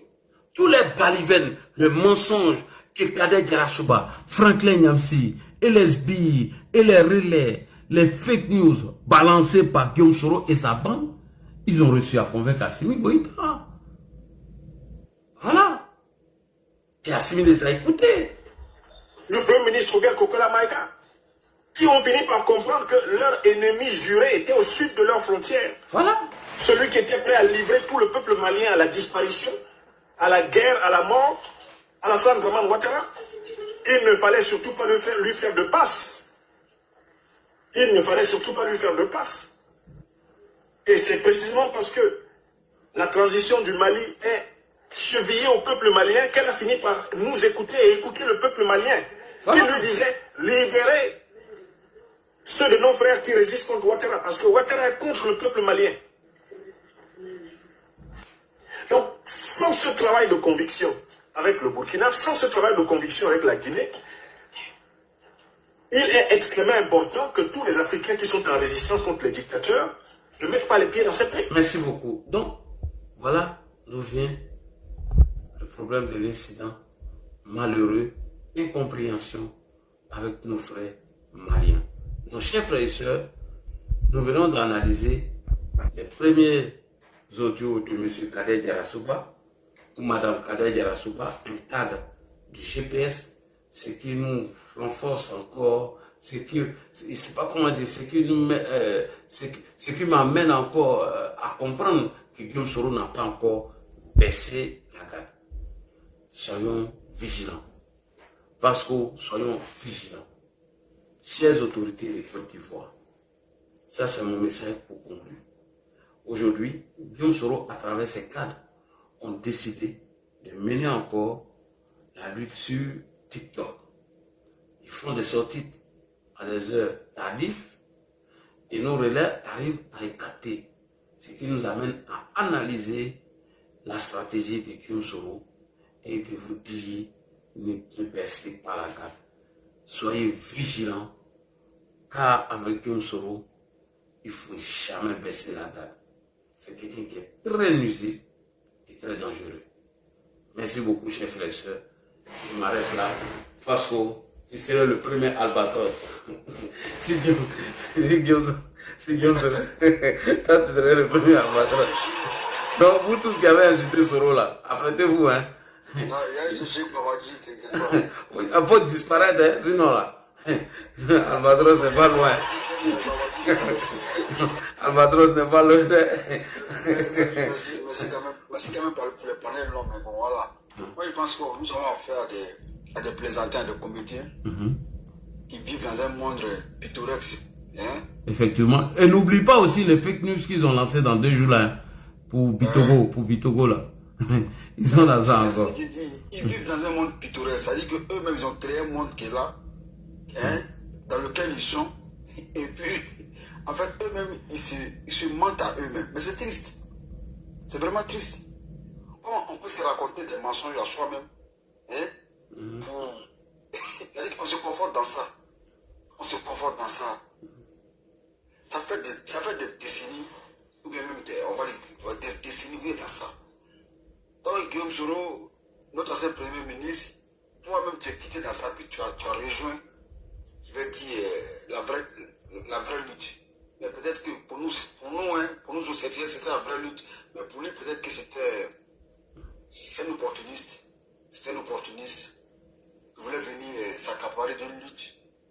Et puis, je pense que pour lui-même, sinon, on va comprendre que après tout ce que nous avons fait ensemble, aujourd'hui, là, lui soit dans cette posture-là, de vouloir, je ne sais pas, coûte que coûte, déstabiliser la République. J'arrive pas à comprendre. Je cherche à comprendre, mais j'ai du mal. Voilà. Aujourd'hui, tu peux tomber dans l'opposition. Tu peux basculer dans l'opposition, mais quand tu bascules dans l'opposition, il faut faire la politique, mais d'après eux-mêmes, autrement. Parce que leur politique autrement là, c'est vraiment autrement quoi. C'est pas le autrement que nous, on pensait. Voilà, eux là, autrement là, c'est négatif. Voilà. Vous faites la politique autrement que nous faisons, comme nous faisons là, c'est de façon positive. On a besoin d'une opposition. Une opposition responsable. Une opposition sérieuse. Une opposition qui ne permet pas de dormir sur nos lauriers. Une opposition qui nous met au travail, nous aussi, l'AGI. Mais là, l'AGI, moi, j'ai l'impression qu'ils sont en promenade de santé.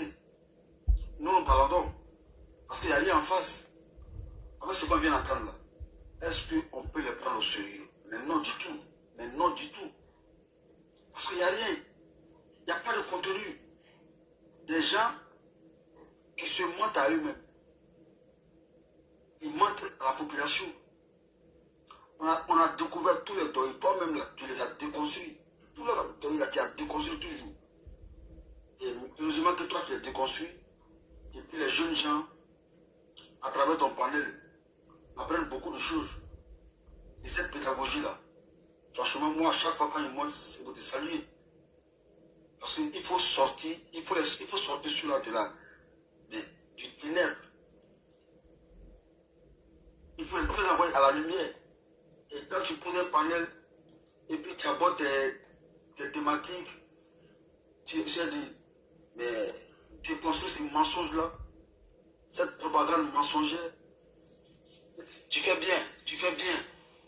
Moi, j'ai pitié, vraiment, excusez-moi, hein, mais j'ai de la peine pour ces Ivoiriens-là. On peut être opposé politiquement. Mais ça, c'est l'essence même de la démocratie. Mais est-ce qu'on doit penser ou bien estimer que parce que le régime qui est en place, on n'aime pas la tête de celui qui est à la tête de ce régime-là, donc la République doit chuter. On doit brûler le pays. C'est grave. Après, quand nous on dit que c'est nous on aime la Côte d'Ivoire contrairement à eux, ils trouvent qu'on en fait trop, que nous sommes les nouveaux Ivoiriens, les nouveaux patriotes. C'est maintenant nous on va penser que eux là, ils n'aiment pas le pays, c'est nous on aime le pays maintenant. Effectivement, si on a dit que vous êtes les nouveaux patriotes, vous êtes les Ivoiriens de 2010, alors que lui-même il dit qu'il n'a jamais eu un document ivoirien. Ah, lui, il ne comprend pas pour lui. Hein.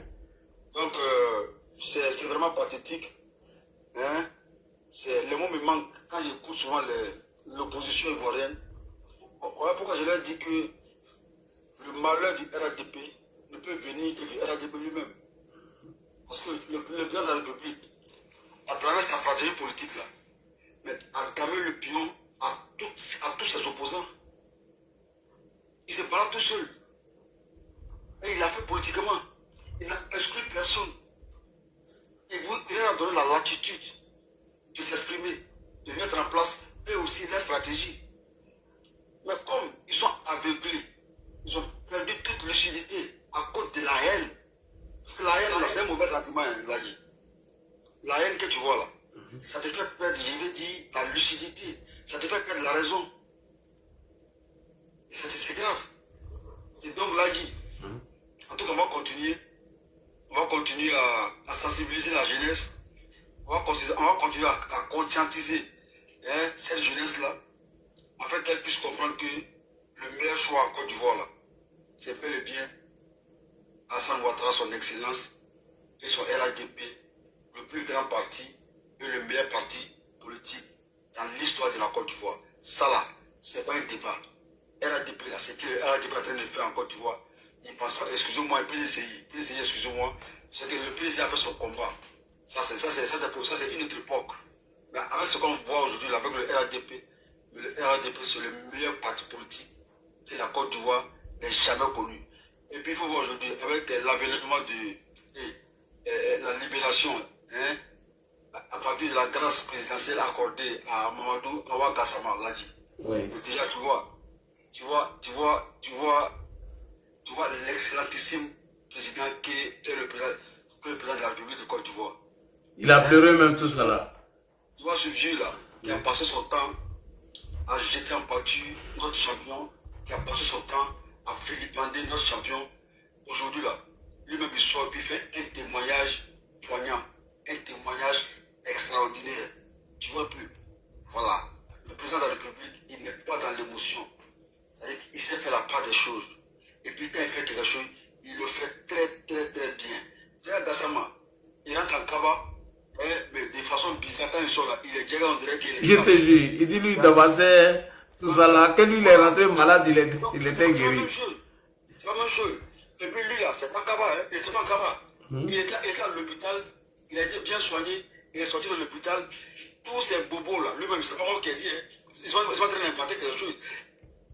C'est lui-même qui l'a dit. Il a dit, il n'a jamais été aussi bien traité que lui étant en prison. Mais là, c'est fort. C'est fort. C'est fort. Et là, pour chuter, je vais souhaiter une longue vie à notre champion. Je vais lui souhaiter une excellente santé à lui aussi. Et puis, vraiment, beaucoup d'énergie à lui. Parce que les hommes comme le président de la République, c'est chaque 100 ans. C'est chaque 100 ans. C'est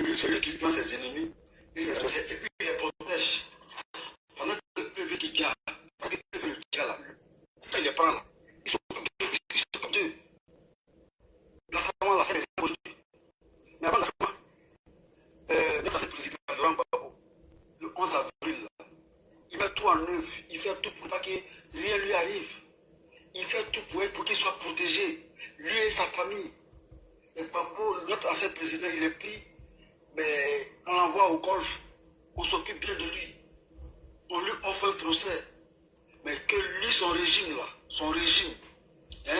n'a pas offert à son prédécesseur, Robert, comment il s'appelle, Robert Gueye. Robert Gueye, oui. Vous comprenez? Donc, vous comprenez la dimension humaine de l'homme. La dimension humaine de l'homme.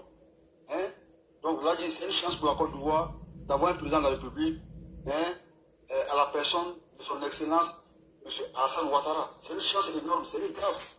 Donc, le champion l'a dit. Merci beaucoup à toi. Merci, Fasco. Et n'oublie pas que la même transition, ils ont laissé Soumaïl ou Boubaï Maïga mourir en prison. Hein. Ils n'ont pas levé en prison pour se soigner. Bref, il y a Kaza qui a ouvert son micro, on peut lui écouter aussi. Hein.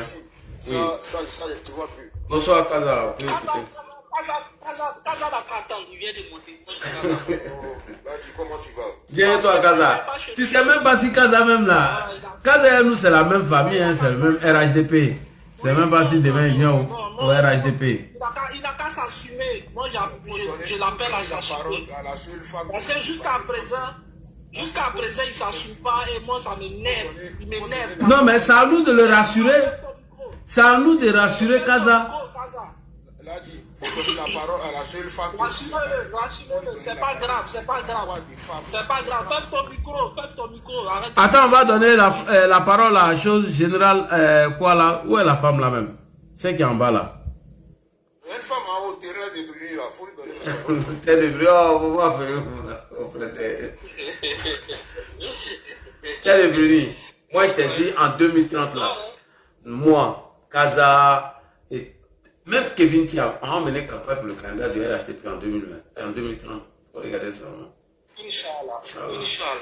C'est Kaza qui a fait les panels pour nous. Non, il n'a qu'à vite s'assumer parce que arrivé un moment, on en a marre parce que... Non, mais il ne faut pas lui mettre la pression, il va venir au fur et à mesure. Il ne va pas faire comme Parigo. Donne-moi le temps, pleurer. Un pied dedans, un pied dehors. Non, Kaza, j'ai confiance. Bon, en tout cas, très belle analyse, comme d'habitude, du frère Lagui Chérif. Voilà. Lagui, c'est bien souvent de remémorer tout cela aux gens, pour que les gens vraiment puissent comprendre. Ils puissent comprendre. Parce que, tu sais, la répétition, elle est pédagogique. Quand moi je regarde la communication des gens du GPS, ils sont dans l'intoxication. Et si on laisse cela perdurer, vraiment pour la nouvelle génération, c'est compliqué. Là, ils vont souvent, je scrolle beaucoup, quand j'ai du temps libre, je vais voir. Mais figure-toi qu'aujourd'hui, il y a des jeunes qui lancent des panels, des jeunes, hein, ivoiriens, qui sont ici, qui sont même en Côte d'Ivoire, qui lancent des panels et qui reprennent des propos, ils discutent, parce qu'ils n'ont pas connu cette période-là, ils ne savent pas, on leur a dit, les gars leur ont dit, voilà comment ça s'est passé. C'est des sujets dont ils n'ont aucune connaissance. Par exemple, je parle de la crise sur la rébellion. Tu vois, ils n'ont pas connu, parce qu'il y a un gars qui avait pratiquement 2 ans, bon, aujourd'hui là, voilà, il n'a pas connu ça. Donc, ce genre de personnes-là, il faut leur remémorer tout ça. Parce que c'est la cible aujourd'hui de ces gens-là. Des jeunes qui aujourd'hui arrivent à l'âge de voter, ils n'ont que 18 ans, ils n'ont que 19 ans pour certains, ils n'ont que 20 ans pour d'autres. C'est la cible. C'est eux qui s'intoxiquent. Donc il faut faire ce revue de l'histoire pour qu'ils puissent comprendre, pour qu'ils ne tombent pas dans la bêtise. Voilà, parce qu'ils ont comme l'impression que eux, ils vivent ici, mais il y a une intoxication qui se fait de l'extérieur. Et voilà, j'en profite quand même pour sortir quand même un carton chaud. Mais, non, je préfère laisser ça. Je vais laisser cette partie-là pour le moment. Donc, il faut travailler sur ça. Il faut appeler les gens pour leur dire qu'ils sont des responsables. Il y a certains propos